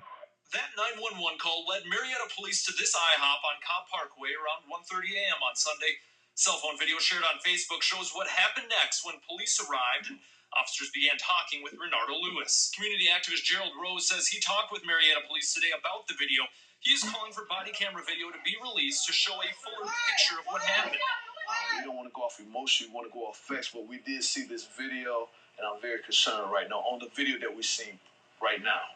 Marietta police say before cell phone video begins, an officer tried talking with Lewis and his wife to investigate claims Lewis made threats. At that point, the video is the video, and it's not pretty, but we're proud of the fact that the officers, if you'll look at it again and consider, the officers used restraint and only used the force required to eventually get a suspect who we were told made threats. Officer Chuck McPhillamy says at first officers only wanted to detain Lewis to question him. Lewis's hand can be seen coming above his head in the cell phone video. Next, everyone is in a wrestling match. An arrest warrant states Lewis grabbed a female officer's neck and began choking her. And he is accused of trying to get a taser out of another officer's hands. If he is still unwilling to just place his hands behind his back, we have to continue to use some measured, appropriate force to get him to comply. The video shows an officer then continued to use force against Lewis. An officer shouts a warning and moments later uses his taser. On the ground, an officer punches Lewis. We asked the department about it. Officer McPhillamy says it was a tactic to get Lewis to draw his hands up in self-defense. Kind of a natural human reflex. And at that moment, then he's immediately placed in cuffs. And then ask yourself the important question. Did any force occur after that?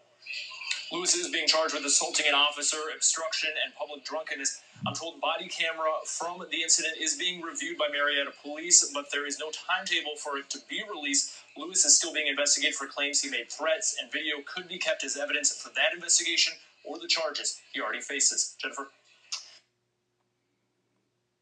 Manufacturer charges, if you ask me.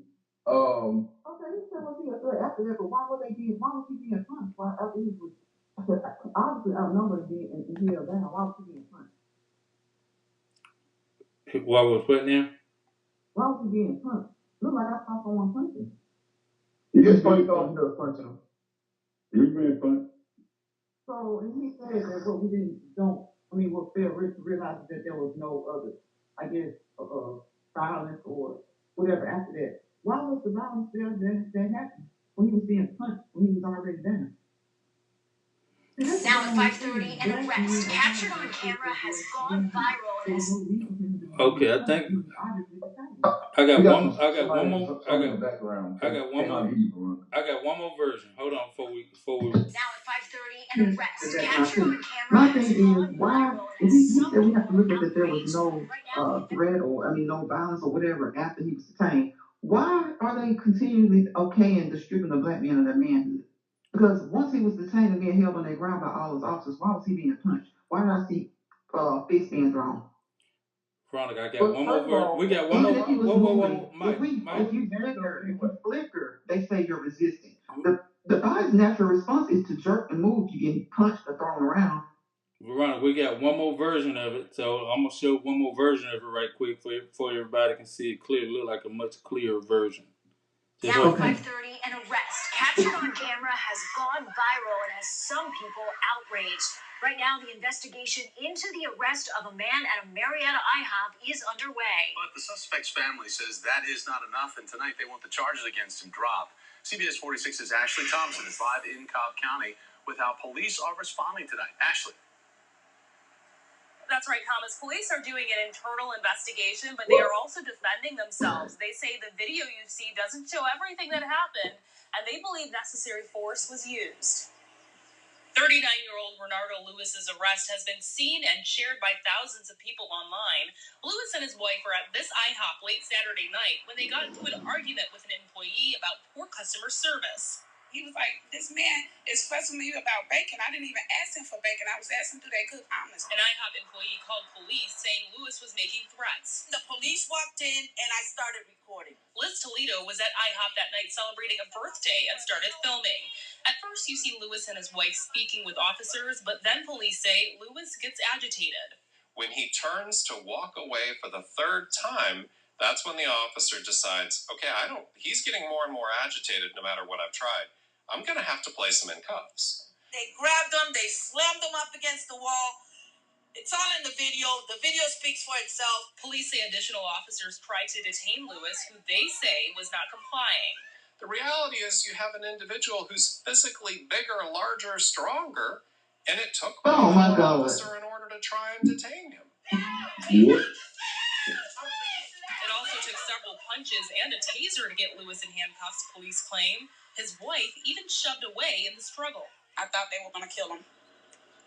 I thought my husband was going to be dead. The officers involved are back on the street today as Marietta police investigate the arrest. But attorney Sarah Flack says the GBI needs to investigate. She's also calling for charges against Lewis, which include making terroristic threats, to be dropped. It was a mob-style attack by 5 or 6 officers on top of this one man. The video doesn't look pretty. Try detaining someone who's bigger and stronger than you, who's intoxicated and doesn't want to be detained. Now, we also got a response from the Cobb County District Attorney's Office on the request to drop charges. An assistant DA says, in part, as with every situation, we will evaluate the case once we have all the evidence and not limit our decisions to snippets posted on social media. It is important to get the complete story and all the facts before deciding how to proceed and whether to consent to bond. And we also got a statement from an IHOP spokesperson, and I want to read you a little bit of what she says. It says, in part, after an individual at the Marietta IHOP became belligerent and made multiple threats to those in the restaurant, including the use of a weapon, the franchisee's team quickly followed protocol and alerted authorities. For now, I'm live in Cobb County. Ashley Thompson, CBS 46 News. Ashley, thank you very much. Download the CBS 46. Okay. He was being punched. Okay, another case of the big black man. The big black man who grant you was either there shorter than most of the people that were on him besides the women cops. There were several big white officers who were taller than this man. At most, at worst, were his height. So why is he the big? It's always the big black man, stronger, more powerful, more. So it requires such actions. Why was he being punched? Even if he was drunk and he was down, he was completely outnumbered, they had gotten him to the floor. Why was he being punched? Who does not? Our body's natural response, even if you're in the wrong or if you're in the right, when you get some knees put into your back, into your sides, you're going to flinch. There is a difference between a normal body reaction and a resistance. To justify a lot of the things they do, they say, oh, he's resisting, and you may just be flinching. We got Lisa Young on the phone with us. Hey guys, how y'all doing? Hey, Lisa. Great. How you doing? Yeah, I was watching the video that Dara just showed, and it's interesting to me, especially listening to Veronica, that every time, or most of the time that incidents like this happen, they try to categorize the person that's being assaulted, and it was an assault, as being overpowering, aggressive. It's the language that they use to try to paint a picture. And what I also noticed was it seemed as if while the other officers were assaulting the guy, that there was an officer while he was pushing the wife back. I feel like he was also trying to block the view of a camera. Mm-hmm. And if the Supreme Court has already ruled that we have a right to film officers in the commission of their duties, I don't understand if officers feel that they're doing something proper, why do they consistently try to keep people from recording them doing their job? And how long will that right hold with this Supreme Court we have now?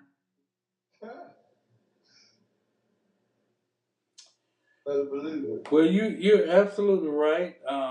Just looking at the circumstances, don't know all the details, but looking at that video, I don't know of any kind of training that teaches you to punch a man while he's on the ground in handcuffs. I don't know of any. What punching him in the face was gonna do? Because this is my thing. Like, why was he even? From what I heard was he tried to leave 3 times. He tried to walk away 3 times, and they kept pulling him back. And Mike, speaking to that as well, everybody has you have a right to remain silent. You do not have to assist the officer in the course of their investigation, especially when the information that you're providing is going to incriminate yourself. I don't know why. And for one, I don't understand why any municipality or entity expect officers to respect the rights of people when they don't even know what those rights are. Clearly escalate the situation. Exactly. They continuously escalate the situation to list the person as being aggressive. Why could he just walk away? If the problem was in that business and this man was trying to leave 3 attempts to walk away, wouldn't that have settled the incident? I would think so. That would have solved the whole You would issue. have no incident after that. He would have left out. More than likely, he would have been like, I ain't going back to that place anymore. And that would have been it. And instead, it wound up escalating to something way more than it had to be, and an outright assault being issued to the man, because he's a black male that's bigger and stronger than everybody else. It's like you being penalized because you got some strength on you. Don't handcuff me just because I'm bigger. Or I'm because of his statue, because we don't know what his strength was. Exactly. So his presented statue. It was his identity. It was the look. It was his identity. It's what he was identified on, and what he would have been identified on as on a form. As black male. He had some unnoticeable disability that would have prevented him from exerting a certain level of strength.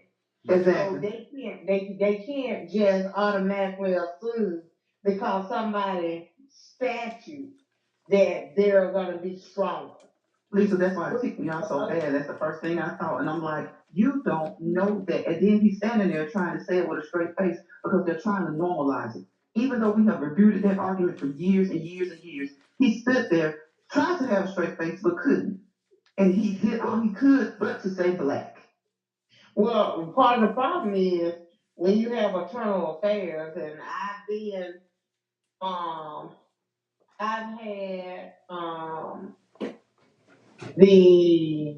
I don't know what the word is. I've seen several reports that have came back that from a complaint lodged against officers. Each and every single one of them said that they found no wrongdoing by the officers when we're looking at it and we see the wrongdoing. Mm-hmm. You see the excessive force. You get officers. What city, what state, that's the police playbook. That's the first thing they're gonna take. That's the first thing they're gonna jump to. They gonna go. What are you saying, Lisa? We don't see nothing. We didn't see nothing. You hear officers cursing. That's the first thing that I always hear. I always hear officers cursing.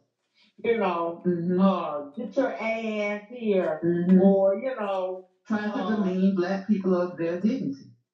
But that is their way of stripping us our dignity. What other job do you call somebody being professional when they're using profanity? Will get you will be zero tolerance in these jobs. Lisa, I would just say this. I'm guilty of this. Sometimes you have to get to this level. Get your ass over here. I understand. And you might not believe it, but sometimes when you're dealing with students, you be like, golly, I mean, like, what part of this you don't understand? And I understand that sometimes, I have to collect myself, go out on the patio, go out to the parking lot, and cool down because, you just get to that point. Mm-hmm. I don't understand if you've been punched in the face or that you lose your composure in the moment. But do not officers go through training to deal with those situations? When you become a police officer, your job don't consist of helping little old ladies across the street. getting kittens out of the tree, opening car doors where people don't lock their keys, and that's not what you do. You sign on to deal with the bad elements of society. Mm-hmm. That's your job. So you know what comes along with that. You know what? So if I curse, if I'm standing out in public and I'm just cussing somebody out, can I not be charged with disorderly conduct? Mm-hmm. You can, you can. Just depends on who it is. But you know, some of the training, I think a lot of people don't have to understand. You got to have a little bit more patience to the normality of people going to curse. People going to be, and I'm gonna just use Jesse. You still there? I don't know if he's still there or not. But I'm gonna just use Jesse for example. When Jesse came on talking through the phone, he sounded very aggressive. I had to turn the phone down. he sounded very aggressive, but he was just more or less expressing. He just expressing his passion of how he felt of the mistreatment of those officers not doing his duty. Now you take that same volume of aggression in person, and just say six white officers listening, they probably flinching at this point that this man is about to do something violent because of his voice. It's gonna be some hands on some pistols, I believe. So, but Dad, let me ask you this: as a police officer, when you hear police officers curse, be they black or African or white, who are they normally cursing at? Because black people aren't the only ones who cut up. That's true. So who black officers as well as white? Who do they normally feel more comfortable cursing at? The black. Those that it's gonna be your African Americans and your, I would say, your low income people that they know cannot fight back, or least likely to fight back. Right. And I feel like as an officer, I've been accused of you always a very critical officer. That's because they're the gatekeepers to the criminal justice system. Mm-hmm. There's not a job, no other job in the United States do a person with that amount of education. I'm not gonna say low education, but there's no degree required to be an officer. So that level of education has that level of authority as a police officer. Mm-hmm. And if a police officer say you did it, then you have to prove you didn't do it. Correct. And take their word for it because they're sworn to uphold the law. Now, and Darren, you don't have to answer, but we all know officers tell lies. I've read reports and I'm like, oh my God, this don't even make sense. What the officer is saying. Creative writing. It don't even fit the situation. But they try to paint a narrative that fits what they did. And they do it a lot of times when they know they're in the wrong. They call that creative writing skills. Yeah, it is a I don't know. Yeah, it's creative. So, kind of like alternative facts. Creative writing skills. That's what it's called. Look at the disadvantages that it places somebody. You know, I hear a lot of people say, just fight it in court. Everybody can afford to fight something in court.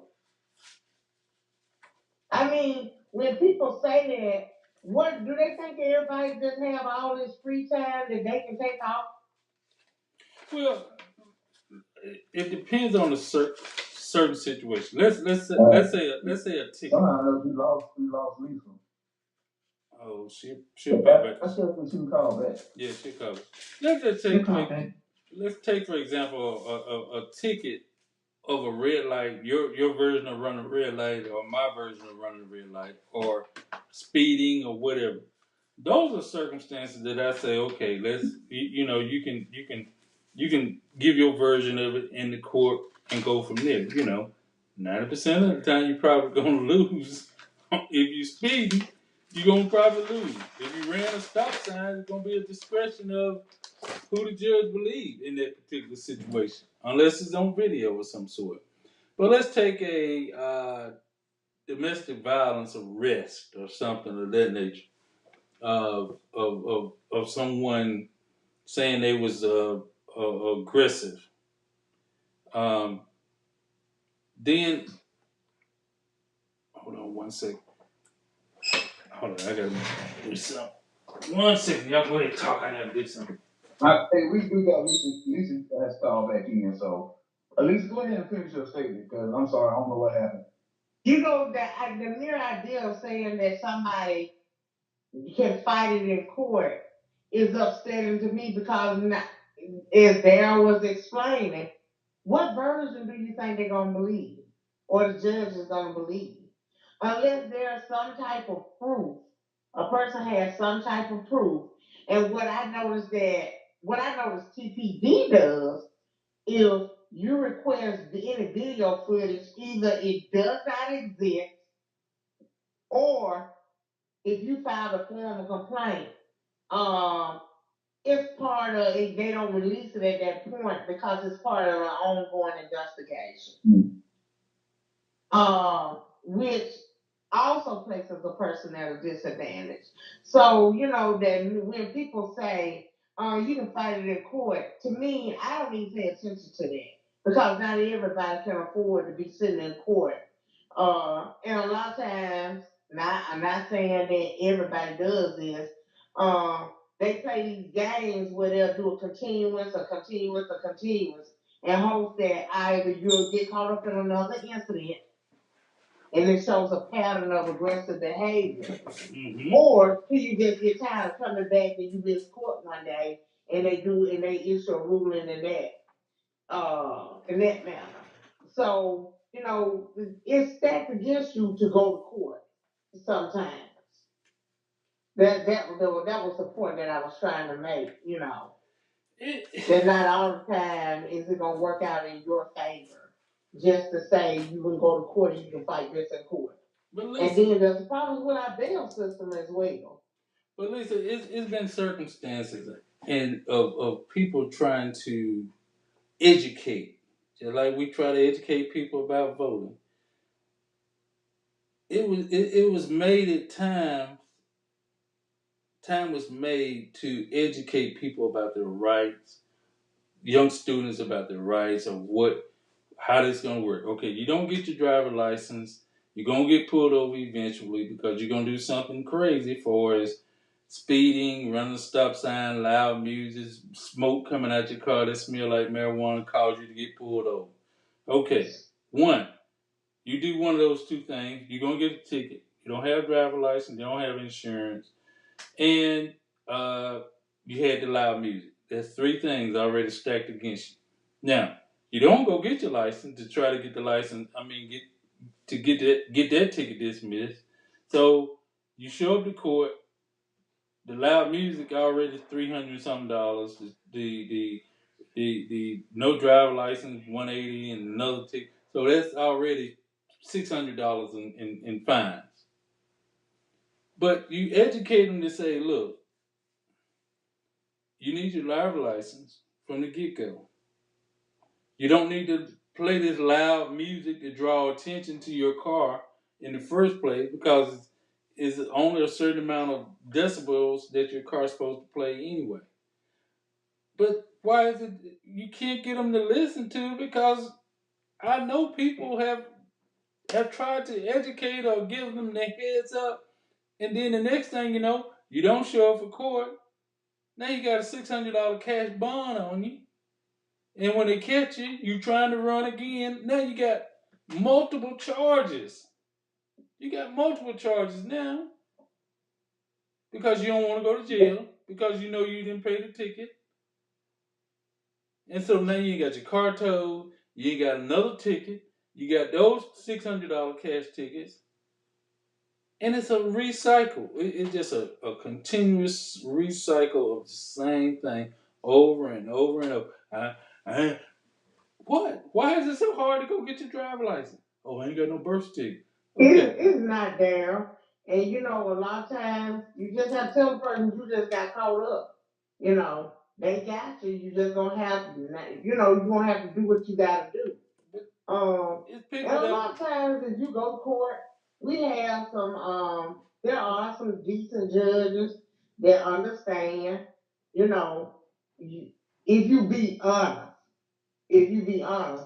But like you were saying, when you try to educate people, they're not interested. People are not interested until something happens, and then when that something happens, that's when they feel like, oh, I'm being mistreated. No, you're not mistreated. You're a prime contributing factor to what's going on.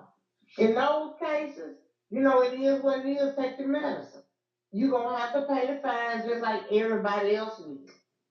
But can you imagine? Okay, if that was the circumstances that people were driving, were they driving the speed, or let me just put it this way: you didn't draw the attention. You had the driver license when the officer pulled up to you. You got your insurance when the officer pulled up to you. What other reason do we have to pull you out your car now? I had a student there. He said they got pulled over and the driver got charged for marijuana. He said, did they have the right to pull us out of the car? I said, what were you driving? He told me what they were driving. I said, okay, dope man car, go ahead. And I said, how many guys was in there? It was like four or five guys in the car. Okay, then y'all five deep. What were you wearing?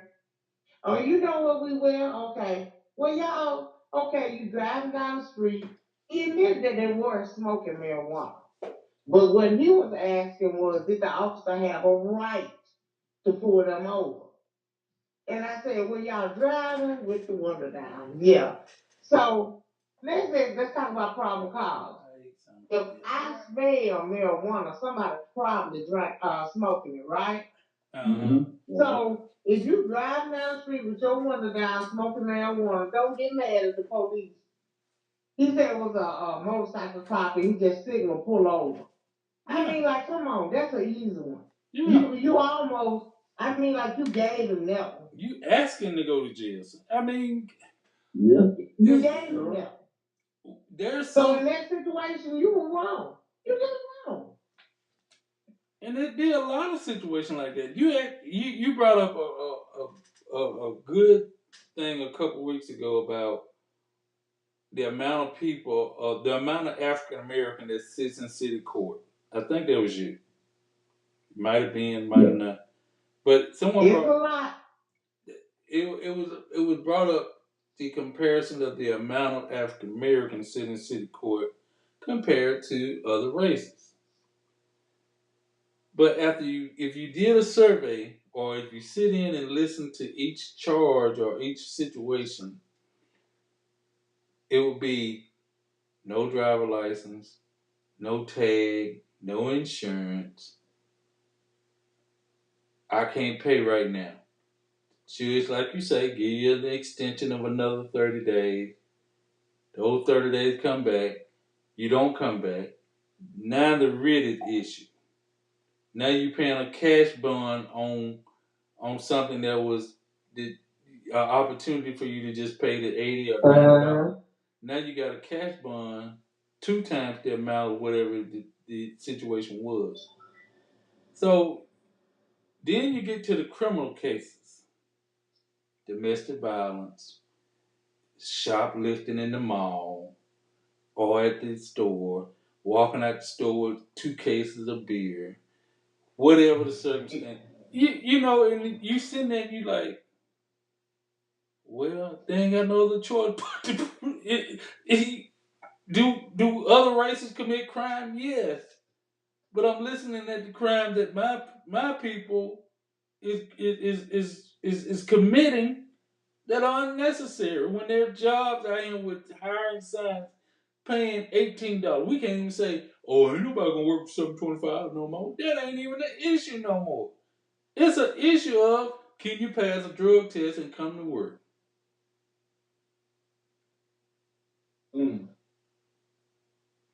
So sometimes Sorry if I had to step off from the phone for a minute. I had some family situation that to straighten up. Hold on, but so sometimes I do disagree with the fact that it appears that there are more of our people in court, but absolutely, there's always a circumstances that we can resolve these situations because they're simple. Go get license. Go get license. Can I ask you something, Darryl? Sure. Why is it that it escalates with us, but it doesn't escalate with them? And they're more apt to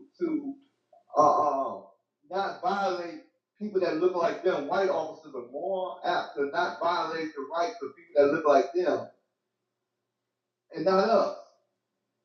They come up. They treat us as though we're ignorant to the law, and so they abuse their authority when they feel that way. Like the detaining. I mean, like the detaining and we investigated the situation right now. But when your interaction with European Americans, let's be correct with this. When you're investigating them, you're giving them all their rights, and you're making sure their rights are not violated. Just as that boy, that killed all those people, that he had suicide issues and threatened the family with knives and all that. But the police said, well, there's nothing that we could do because no one, filed a complaint. So they literally they made sure his rights weren't violated under those circumstances, and those were some extreme circumstances.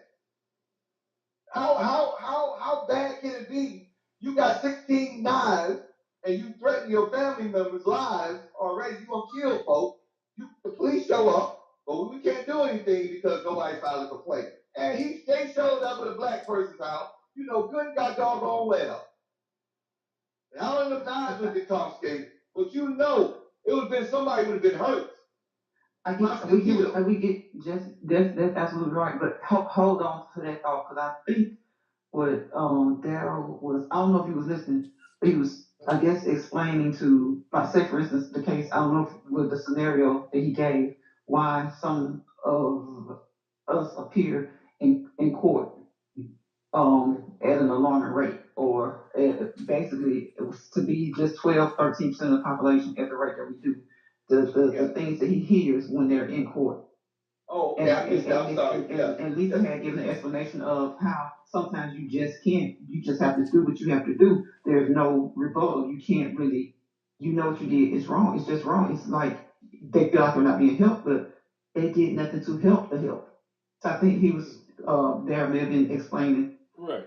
Well, how can you help those that don't want to help themselves? In other words, you ain't got no driver license. You running the stop sign. You playing the loud music. You got the marijuana smoke coming out your car.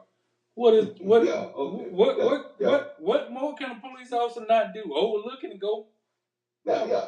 Oh, absolutely. Sometimes I didn't hear because I was. Yeah, we get back. We can get what you're saying is right, but yeah. I understand that scenario. Yeah, but the thing. This is the thing. It's almost like the day at work, right? I was at work today, right? Well, there was a guy. He's on the outside. He's sitting on the table, right? Give you a situation example. He's sitting on the table. Now it's an outside table, and some people sit on the table. I don't. You don't sit on the table at home. Your dining room table at home. So why would you want to sit on the table? You got seats that you can sit on. So a safety person, says, "Hey, excuse me, you can't sit on the table." So the guy took offense, and it's a person that looked like us. He took offense to it, but it was that dude, and I think he took offense because there were women around when he was kind of confronted with it. You know what I'm saying? And you know how sometimes we get in our feelings and our egos kick in. Mm-hmm. You know what I'm saying? Our egos kick in and take over. Logic leaves. Logic is gone at this point because now I got my ego has kicked in, and I gotta pump my chest up and show this person something different. or I got to get defensive.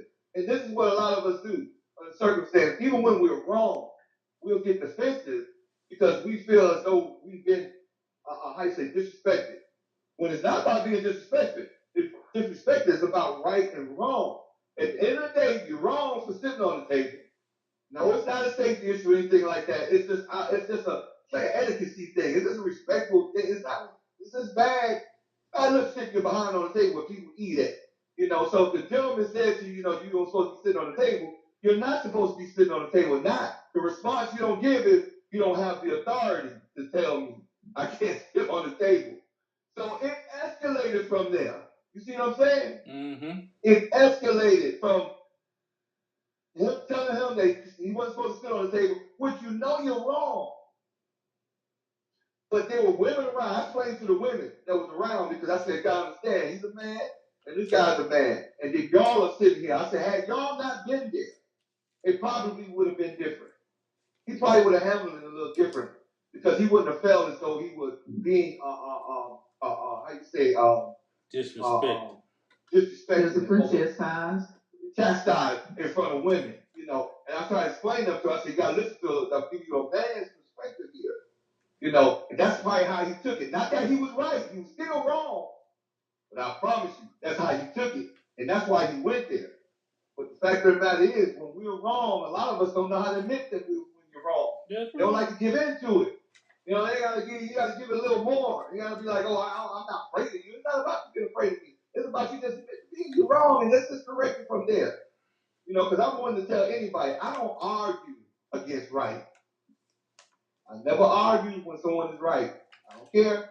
I leave my feelings out of it. If you're right, you're right. I'm going to give it to you. As long as you ain't purposely disrespectful, because people, when a person's being purposely disrespectful. But if you're telling me right, what can I say about it? Well, I may not want to hear it at the time, but if you're right, I'm going to absorb it and I'm going to move forward.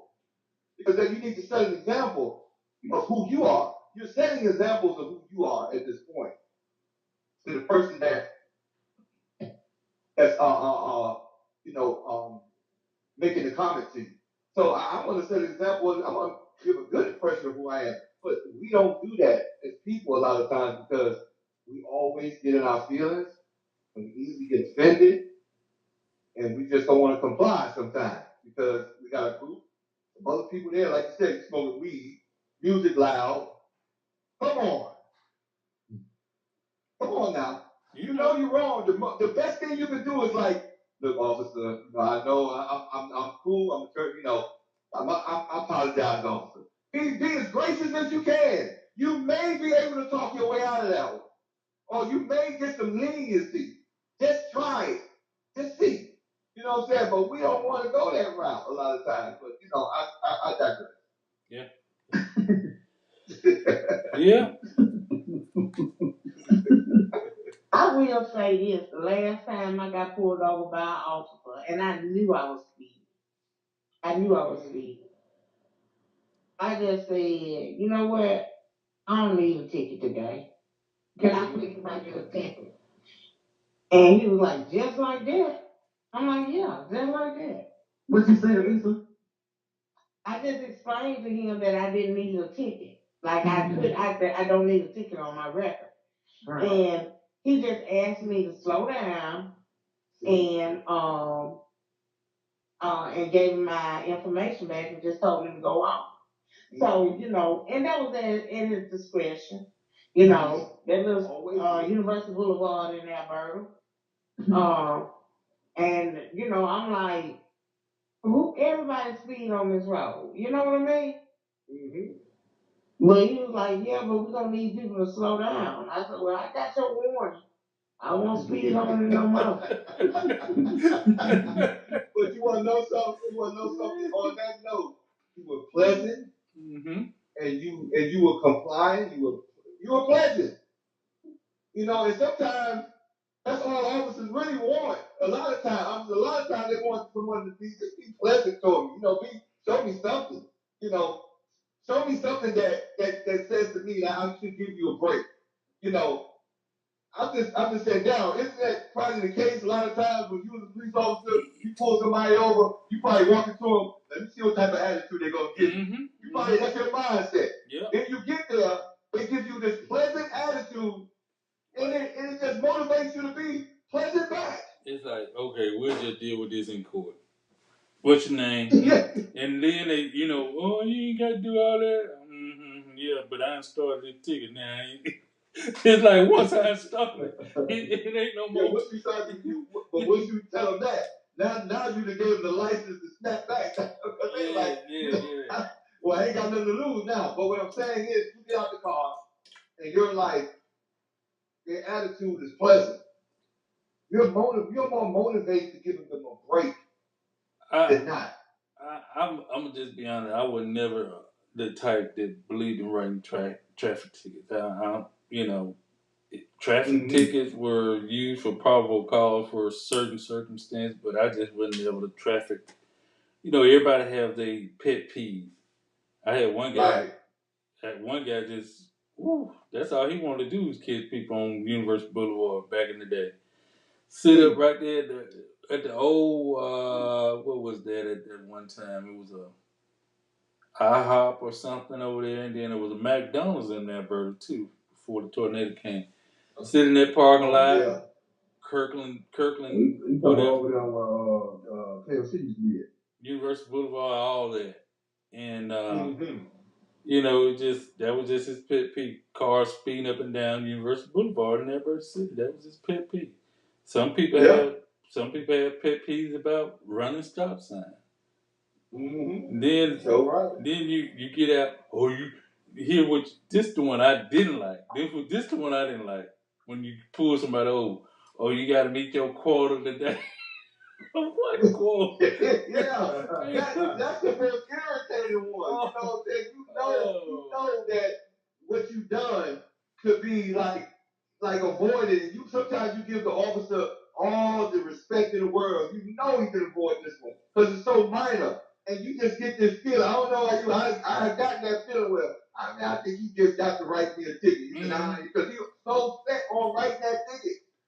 You know he's one of those police officers. Not all of you can get good will from. But yeah, I got you on that, Dal. You got some that just gonna give it to you regardless. Because they have to get that little quota thing going on. This is one I would use when they asked me about the quota. I said, yeah, this one gonna give me that new free refrigerator.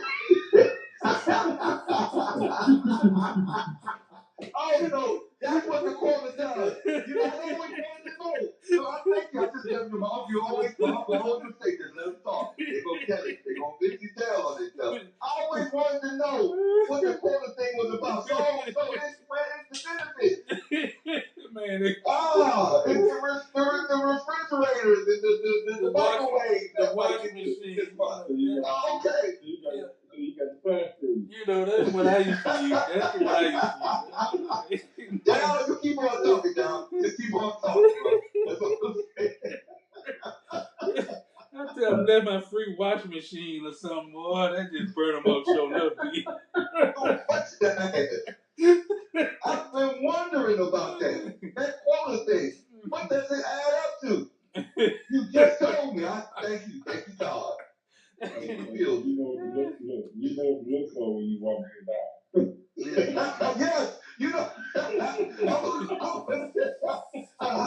how old is that refrigerator? That big freeze over there.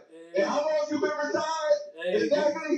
I need that double door Samsung that talk to you right about now, Don't ask me how old it is. Ask me how many tickets it costs. Yeah. Man.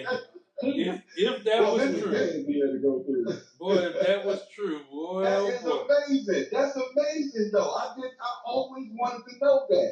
And I'm quite sure a lot of listeners have been wanting to know that same thing too. We thank you, Donald. We thank you very much.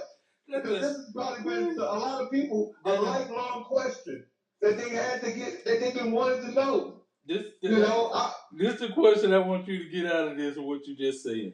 Your response is probably going to determine you getting a ticket or a warning. That's all I want you to get out of this. Because the person that asked me about What you gonna get out of it? Oh, I'm finna get a refrigerator. You got that. But no, I think, over 30 years, I might have went through two 25. I think it was 25 in a book. I might have went through two. Might have went through two. Like I said, me and this lady, we good friends right now. She got hot mad with me about writing her a ticket for an expired ticket. Expired tag. She got fighting mad. It's a lot of stuff plays into it. It depends on if the person is having a good day. If you're having a good day, that being said, no officer having a bad day should take it out on their job. But when we talk about things such as tickets and stuff, you pray them away, you pray them off. But sometimes it depends, because I have literally passed an undercover that I knew was undercover, 25 miles per hour in Northport. And Northport don't play. None of them play. But in Northport, on that road behind KFC, the back road leading to the nursing home. But when the officer stops you and you look like you even give that your demeanor, your facial expressions can say a lot before he even says anything to you. I'm looking like, yes, busted. And the first thing out his mouth is because he's a little heated. Not mad, but just kind of like it seemed like he's a little disbelief. But you're a nurse, yes. You just get yes. So, but did you not know? Because he's still still undercover, and you knew it because it was those times you know it's undercover.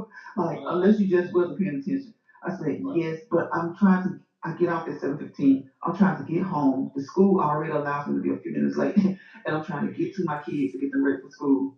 Yeah. No ticket, no warning, and Caucasian. So for people that think we apply color to everything, we don't.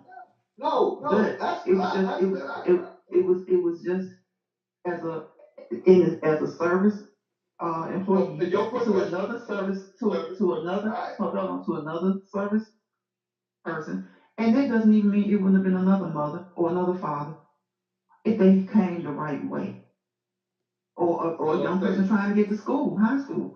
But I said I'm sorry. I know I'm sorry. I'm a one track mind trying to get to get them to school. And warning, no ticket, and no, not even a written warning, just warning, no ticket. And this man was like, he wasn't too happy, because I think it's more or less, if he had stopped me and I was like, okay, like if when he said, you did you know I was on the call? And I'm hey, you come with it, and then that's ticket. Yeah, that's a ticket. I did, but explanation that still doesn't mean that you were right, but it means that you accept and acknowledge you're wrong. Sometimes goes a long way. That's all it matters. Sometimes it won't get you anything, but sometimes it goes a long way. Yeah. Sometimes all you gotta do is attitude is everything. Attitude is everything. Sometimes you just admit to it. To say, yeah, I know I'm sorry, because I've had that situation. But I listened years ago, that was on 2020. If anybody knows, 60 Minutes, I'm sorry, you remember Ed Bradley? Remember him before he died? Anybody remember him? Yeah. When he had did back in the day, like 60 Minutes, and he had an episode on there about a retired state trooper, and he was explaining how people can actually talk their way out of getting tickets. You know what I'm saying? He literally was telling people what most officers will give a break on. And one of the very things he said is being polite to the officer. Just be polite first and foremost. Be polite, admit you're wrong, and sometimes just come up with the most creative line you can come up with. We like that. I'll just say this is what this guy said. And I kid you not, I've done that for the state trooper. I came with the most creative line I come. I was very polite, I admit to my speeding, and it was a great lie that I gave. It was a lie, nevertheless. And he was like, look, just slow this car down and take your time. You're gonna get there. But just slow the car down, okay? And I went on about my business, avoided the ticket. And guess what? And that show had Bradley. It helped. He was right. I gave him a great line. I was very polite. I admitted my wrong, and he gave me a break. So I'm talking to you know what, Genesis, they know when you're lying. They know that it's They know when you're lying. They know when you're lying. Like he said, the officer said, this is what he said, Ron. He said, just come up with a great lie. We like that. They know. They know you're lying. They start lying. You know what I'm saying? It's like, okay. He had just stopped by the hot now like over there at Krispy Kreme and picked up 12 donuts, and he gave that police officer 3, and he got without a ticket. Sometimes in this, and I'm glad they have a lighthearted side of it, because not all, like some people like to say, you never think all of any career is bad. And you talk about lies, it's so funny because God rest my sister's soul, y'all. With her last child, she was pregnant, and we used to hit that Philadelphia like it wasn't nobody's business. And she was busy. And we had just left, it was like we had just passed the service station. Now, and then we stereotype people, and we shouldn't. This little old man to us looked like, oh, he one of them little old elderly, but he was kind of elderly officer, state trooper. He stopped us, and so me and my sister sitting there, I said, because I had told her, I said, you're going too fast. And it was even before, and next thing I knew, it was like, what? And I said, oh. And we had just passed the service station, and he knew that we had something at the service station, at least the 1 or 2 on that long stretch before you go to the casino. And she was like, oh my goodness. And I was like, I said, oh, she's like, oh, that casino money. I said, but we got paid ticket tonight. I said, but you pregnant. I said, tell me you can't use the bathroom. That officer stopped us. He saw that she was probably about 7 or 8 months, and she was like, yeah, I know. And he was explaining she had to use the restroom, and I'm like looking in the rear view, like, oh my God, to go to the gas station. It's almost walking distance from his car. And he just started chuckling. I mean, he was so tickled. And he said, he looked at her, he said, that's a good one. And he's like, slow it down. Slow it down. I said, slow it down, y'all. He said, go down there and get that money. Don't get that money. Hey, listen to this, Ron. That was great. He knew us from Alabama, too. Yeah, the same type of one you just gave. I had my sister and my aunt. And my aunt, rest in peace. You know, we were going to Georgia. Y'all remember that soup store up there in Georgia? They got it in Birmingham now. It's on Lakeshore now. But you know, it used to be up in Atlanta. I forgot the name of that store. They sold all the soups at, name brands at great prices. Is it KG? Is it KG? Yeah, that's it. Yeah. You know, it used to be up there in Atlanta, right? Mm-hmm. So myself, my aunt, and my sister, I had a new car. I didn't even have the tag on the car yet. So we going up to Atlanta. We going shopping. I'm gonna take my sister, my aunt, my sister just come down from New York, and my aunt, they wanted to get out. So let's just go up there to Atlanta. I went to this place that I want to buy a suit from. So we get up there, we go driving up there. So, but on my way back, I go get my suit. On my way back, I'm getting it. I ain't lying. Then on top of that, it's like a construction area. So I went by the state trooper. I know I was running by like 80, 82 or something. I ain't even lying. That son gonna jump out of that medium. Well, the construction day, he was sitting like right in the construction. But they had construction there. You know how they sit over there down. You know how they do. Mm-hmm. He jumps out behind me. So I see him. So I'm telling my sister and my aunt, I'm saying, look, y'all, he coming. This is what we gonna do. This is what we gonna do. Now, look, my aunt, you got the kidneys weak, and you got to use the bathroom. And my car is new, and I don't want you to use the bathroom in my car on my seat, so I have to speed to get you to the nearest bathroom. So I seen a McDonald's on the thing, and that's where we going. So I get off, I exit off, and I said, y'all got that line? Y'all got it right? Now, come on, this is after the Ed Bradley show. This is after the Ed Bradley thing that I saw now.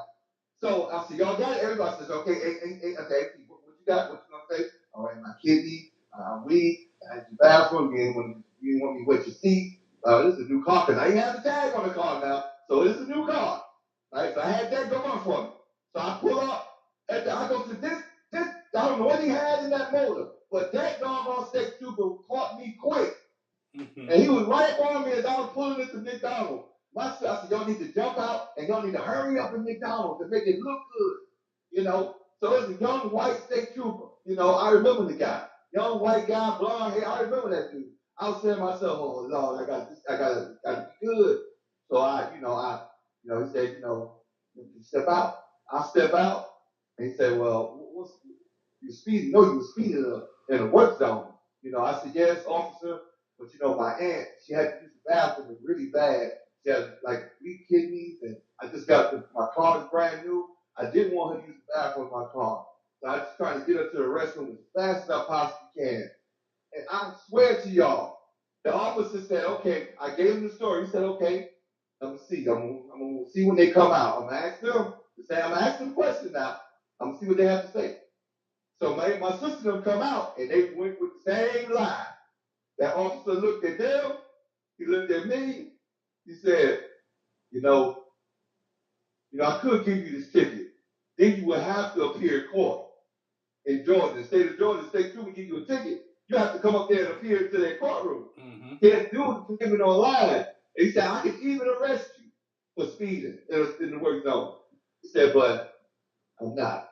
I said, what I want you to do, I showed him my tag, I opened the trunk of my car, said, here's my tag and everything. He said, what I'm gonna do is, let him give you a warning. I want you to get in this car. I want you to go straight on back to Alabama and don't come back through his speed no more. I said, but he was a white cop, he was cool, he absorbed the lie, he accepted it, because he looked at her, my sister, my aunt, and then he looked at me, and he said, look, he had that look like I'm gonna let him have it. He's like that was good. That was good enough. But you have these officers there. You have police officers, they're human. You have good ones, you have bad ones. I've had my experiences with both. Fortunately, I'm still here on earth to have a conversation with you all after the fact. But I've had bad experiences with black cops. Where they didn't want to budge. So hey, it is what it is. It is what it is. That's my story, though. Well, I know it's like 10:30, but Daryl, like as far as the Uvalde situation, what's your kind of like what's your last like your feelings on it? Like what do you? I think they could have did a much better job of going to try to take out the threat, regardless of what level of law enforcement. Yeah. Some seems, I understand what the guy said, but I just see, even though you're a patrolman, you don't have the tactical skills of, of a SWAT team member, but you have the weapon and a mindset to take out the threat. And training. Let's yes. not forget. Yes. So, the rebel, somebody said they failed the kids. I'm just saying, yeah. Some of those officers, they failed. Some of those officers should be looking themselves in the face and we didn't do what we were trained to do. We did not. Or it's not for me. What you see from this through all the different, news outlets and reports that are going to keep coming out, they're not looking forward to just stop with those officers that was on the scene. They've been going up the ladder. If you've been paying attention to the report. Yeah, he resigned. He resigned. I'm quite sure he's going to get his pension. Talking about the chief. Did the chief resign? Yeah. Oh, okay. Yeah, he resigned. I'm quite sure he's going to get his pension too. Well, I'm not sure about that. Yeah, I don't know if they choose to come up with some sort of charges against him, he won't be getting that pension. It just kind of depends on how they're going with this investigation. It don't look good for the people that's in charge. That's why I said the people in charge seem to be the one that they're gunning for more so than just the actual officers there. Well, let me ask you this, Mike. Being that he resigned, how long does it take for his pension to kick in, or is it frozen during this investigation? Do they have the right to freeze it until this investigation is over with? Because that'll be the whole the question. Now, it'll be just like that. It'll be just like that lady that shot the one who said she thought she was using her taser. The wrong apartment, the taser woman. Oh yeah, she resigned. They thought she thought she was gonna get her pension, and she wound up not getting her pension, and she got charged. So did they charge her? Mm-hmm. Yeah, she got charged. Okay, the family should sue her too for wrongful death. It's possible. Yeah, that's a civil trial. Yeah, well, you know, they can. The criminal part, I think she got man too, didn't she, Daryl? Mm-hmm. Yes, sir. Yes, sir. So yeah, she's not getting her pension at all. So it just depends on whether or not they decide to charge somebody. Yeah, exactly. Throw somebody underneath the bus. Yeah, but see, her situation was she was involved in a shooting. This guy here is cheap, bro. Yeah, he's cheap. So he resigned. So, you know, he wasn't like involved in no shooting. He was in charge of the situation. Right, he was in charge of the situation, but at what level were they at him during the time of him resigning? Because he could have resigned and still be about to receive his pension. You know what I'm saying? That's all I'm saying. The time frame. Now, unless they say, oh no, we got to put this on hold until this investigation is over. That's different. But is that a procedure that they would do for a chief of police? That's what I'm saying. That's all I'm saying. They're not going to handle him like they handle that police officer that literally killed somebody. I don't see that.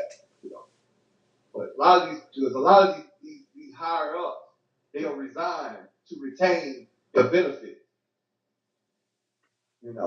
They do that. It's a strategical move that they do.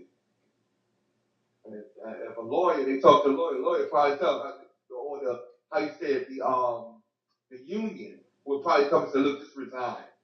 That way you will retain your pension, because it'll kick in before anything comes about. I'm just saying, I'm just looking at that. I'm just looking at everything. But these people they're not stupid. By no means. They're not stupid. They're going to look out for that dollar. Oh, yeah. Well, you know what time it is, y'all. It's that time. It's that time. Been a great conversation. Teachable moment. Thanks a lot, Down, with the polling thing. I appreciate that. Oh yeah. God bless you. God bless you. But yeah, this video. Just one thing this video is. It's a teachable moment that every recruit that signs up to be a police officer to get an opportunity to say, "Did you see this happen?" Now, what are you gonna do if you see a situation like this? Is you gonna run or is you gonna go to the threat? And if you're gonna run, this is not the job for you. Find out. They're gonna find out, is this for me or is it not for me? Yeah. So, very teachable moment. It's unfortunately that lives were lost for this teachable moment. I guess you could say many lives. But we also can use this as a tool to decide, let young people or young officers or new officers to decide what you're going to do in this circumstances. You going to the threat or is you walking away? That's it for tonight, y'all. Enjoy this conversation. Got some guests coming on next week, hopefully. And Veronica, I've been watching. We Are the show on Netflix. Yes. What's that? Y'all been watching? Go ahead. The attorney, Mr. Richardson, he's telling it like it is. Yes. What's the name of it? We Are Who We Are. Who We Are on Netflix. Its name of it is Who We Are. Who We Are. Watch it on Netflix. Okay. It's kind of a documentary interview. It is really, really, really well. Just I think you gonna like this more than a lot of us on here. Once you hear what he's saying, he's talking about racism, alive and well. Uh, they interviewed people in South Carolina. Even the lady, what's her name? Veronica Josephine Bowling McCall. Bowling. Yeah, Miss Bowling. They interviewed her. That's why I stopped at right there when he was interviewing her about her dad being killed for being a successful business black man in the 1947. 1947. Great. Right here in Lyons County.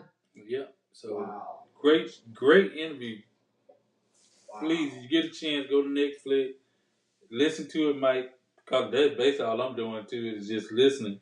But of course, you can hear. But he's doing his voice is just so pleasant that you can just imagine what he's saying, even if you had your eyes closed. I mean, he has the gift of storytelling. Yes, yes. With his voice. Yes, from way back. James Earl Jones type of attention getter. He has the gift of storytelling.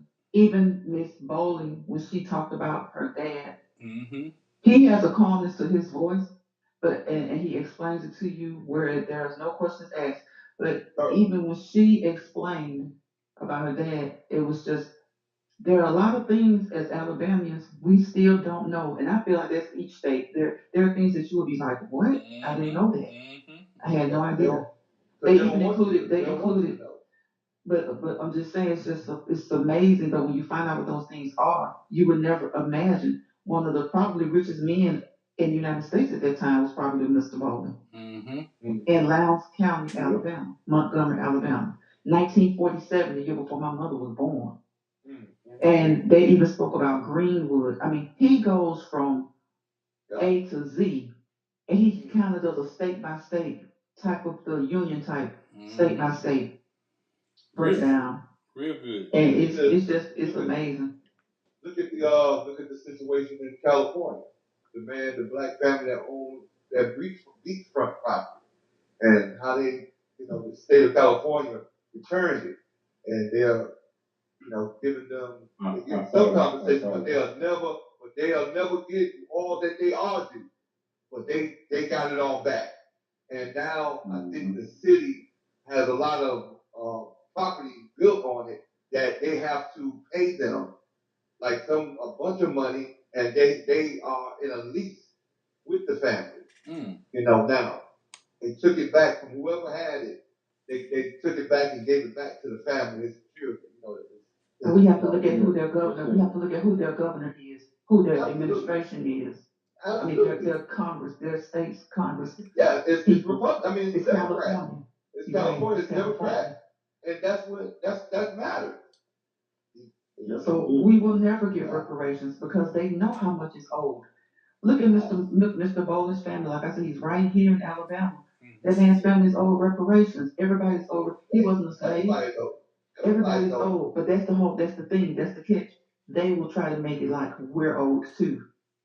If that's the case, my great was, well, you're still not old because your great grandfather was probably her owner, and you still benefited, whereas your black counterparts didn't. Your black cousins who are descendants didn't. But Mr. Robinson, like Darryl said, he is the way he speaks it, the way he puts you, it's like he's storytelling. All you have to do is almost like imagery. You sit there and you listen, and he does a brilliant job. He brought out something, and I'm not going to expand on it. I want people to watch it. He brought out something about the emancipation payment. No, it was a payment by President Lincoln paid slave owners up. I think it was like $900, which was considerably a lot of money back then. To release. I mean, all the slaves that he released. Yes. That those owners released. Yes, they paid them for that loss. Sure did. Yeah. So they were compensated. I think it's emancipation compensation. That compensated them for that loss. All of their slaves, they had 20, they got 20 times whatever it was. That's what they got. And they got it. That's the thing. They got it. Well, just you gonna enjoy that. Who are Yeah, we? but I'm about to say, because damn, I'm trying to see what were you about to say about it? Because just listen, Hey, just to be passionate. Slow down, just slow down. Let him get it out. Let him get it. It's a good show. Time. I ain't life short now. Slow down. Get it down. But yeah, but we can't cut him off. We got to see because he might forget his point. He might forget. His point. I'm watch it down. Get his point. Veronica, I just want because I know how I am. You cut me off. I'm like, that's why I'm trying to be better about that. Because when you get passionate, it is quickly. It's easy to cut somebody's point. Mm-hmm. And I noticed that that's what happens a lot of times with kids. We talk about kids. Sometimes if you keep asking them a question, you really cut their point. And then they kind of lost again. But you're just. I know that's another subject I think we can talk about sometimes when we think kids don't understand. Sometimes we cut their point.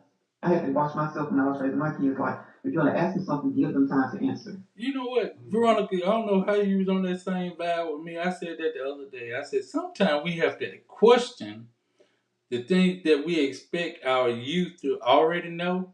Right. They really don't know. And we need to make sure they understand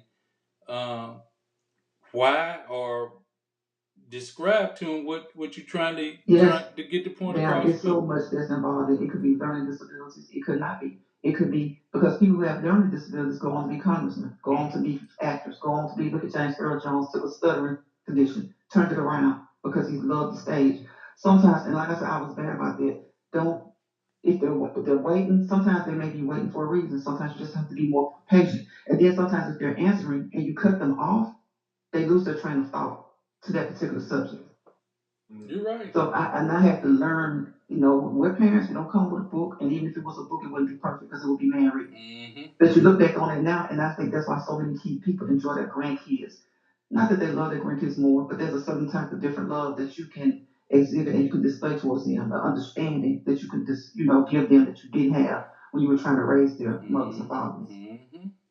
You gotta practice. That practice, you gotta put it in place, with the grandkids as opposed to try to correct some of your wrong with them. Yeah, and I just kind of see that as us too when we're adults. We do it to each other. It's not intentional. It's not an ugly thing or a bad thing, but sometimes we will cause each other to. We always say it all the time. I forgot what I was about to say. Mm-hmm. Or you just be about to say something, somebody walk in the room say something to you, and you forget what you was about to go and tell them. So, yeah, that's what I try to be. Unless I'm trying to catch something before it gets away, I try to be, because some of these subjects, y'all, like we talk about, they are really passionate, and you do have to try to reel back and say, hold on, let me pause, let him finish. Because sometimes I'm like, I forgot what I was going to ask him. You ever been in an appointment or a seminar or something, you forget, and it's like, oh goodness, now I got to call back, I got to get a call back, and all this kind of stuff. Yeah, something, Veronica. Y'all remember when President Obama was do his debating, and you always just see him with a pen in his hand. Mm-hmm. He start writing. Mm-hmm. Sometimes I do that when I know I'm into a conversation with someone. Because like you said, and the thing is, you lose train of thought when you're in a discussion and you have something you want to say, and then someone cuts off into that to respond to what you had said to them, and then they go on, and then you'll lose your train of thought about what it was the point that you was trying to make. So it's sometimes good to just write it down, as just so you won't forget. I think that's what President Obama used to do, because he used to do it a lot. It's like, what is he doing with that pen? He'll talk, and then he's debating, then he'll stop talking, then he'll start. The other person be talking, then he'll be right. And how smart he is, how smart he was, very educated. So even when you're writing, you could miss what they're saying, because okay, I've been cut off, let me write. But you still might not, because you're writing what you're writing, you might not understand what you said, but he was always sharp. He understood what he was answering, even when he was cut off, because he remembered, he heard, he listened, he still had written it down. Yeah.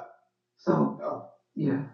And everybody, if you do have kids or grandkids that you have to help, this weekend is back, the tax-free holiday, starting at midnight tonight. Friday, Saturday, I think Sunday to 11:59. Unfortunately, Walmart does not stay open all night anymore, but you do have Friday, Saturday, Sunday to get tax-free clothing, school supplies, and you can find it on the WVUA website. Mm-hmm. Okay. Good announcement. Good announcement. Hey, I'm waiting on Alabama to have stuff tax free. You know, a lot of other states do tax free. You know, it is tax. It will be tax-free. Oh, you mean like all the time? No, all the time. Yeah, it's all the time. I know in New York it's all the time tax free. Yeah, I know Virginia's tax-free on foods, but like I was saying, to help the kids, and help these parents right now, this weekend, if you can, it's a good weekend. It may even be a good weekend if you never even borrow money. When it comes to certain things, it really helps. I'm not gonna lie, it used to really help when it came to my kids' computers and stuff like that. To get the computer tax-free is good. I seen gas under $4 at Pilot on Skyline, I want to say. I think it was $3.87. That's the first time I seen that in a while. So gas $3.87 at Pilot on Skyline.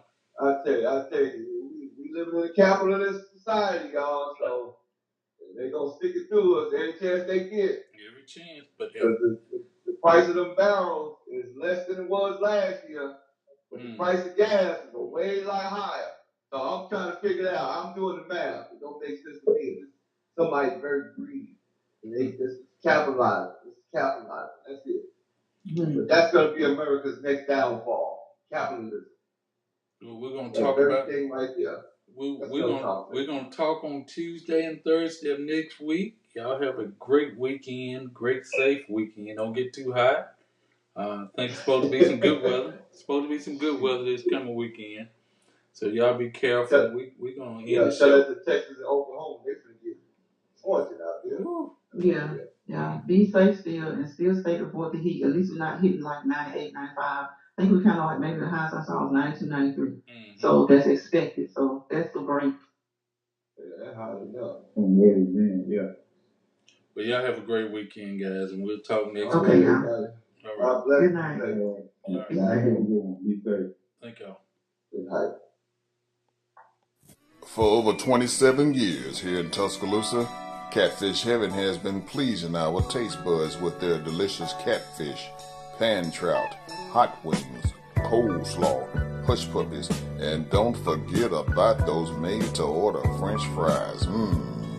Whether it's your snack time, lunchtime, or dinner time, give the guys a call over at Catfish Heaven at 205-752-7222, or you can make your order online at catfishheaventuscaloosa.com. So head on over to Catfish Heaven at 2502 21st Street.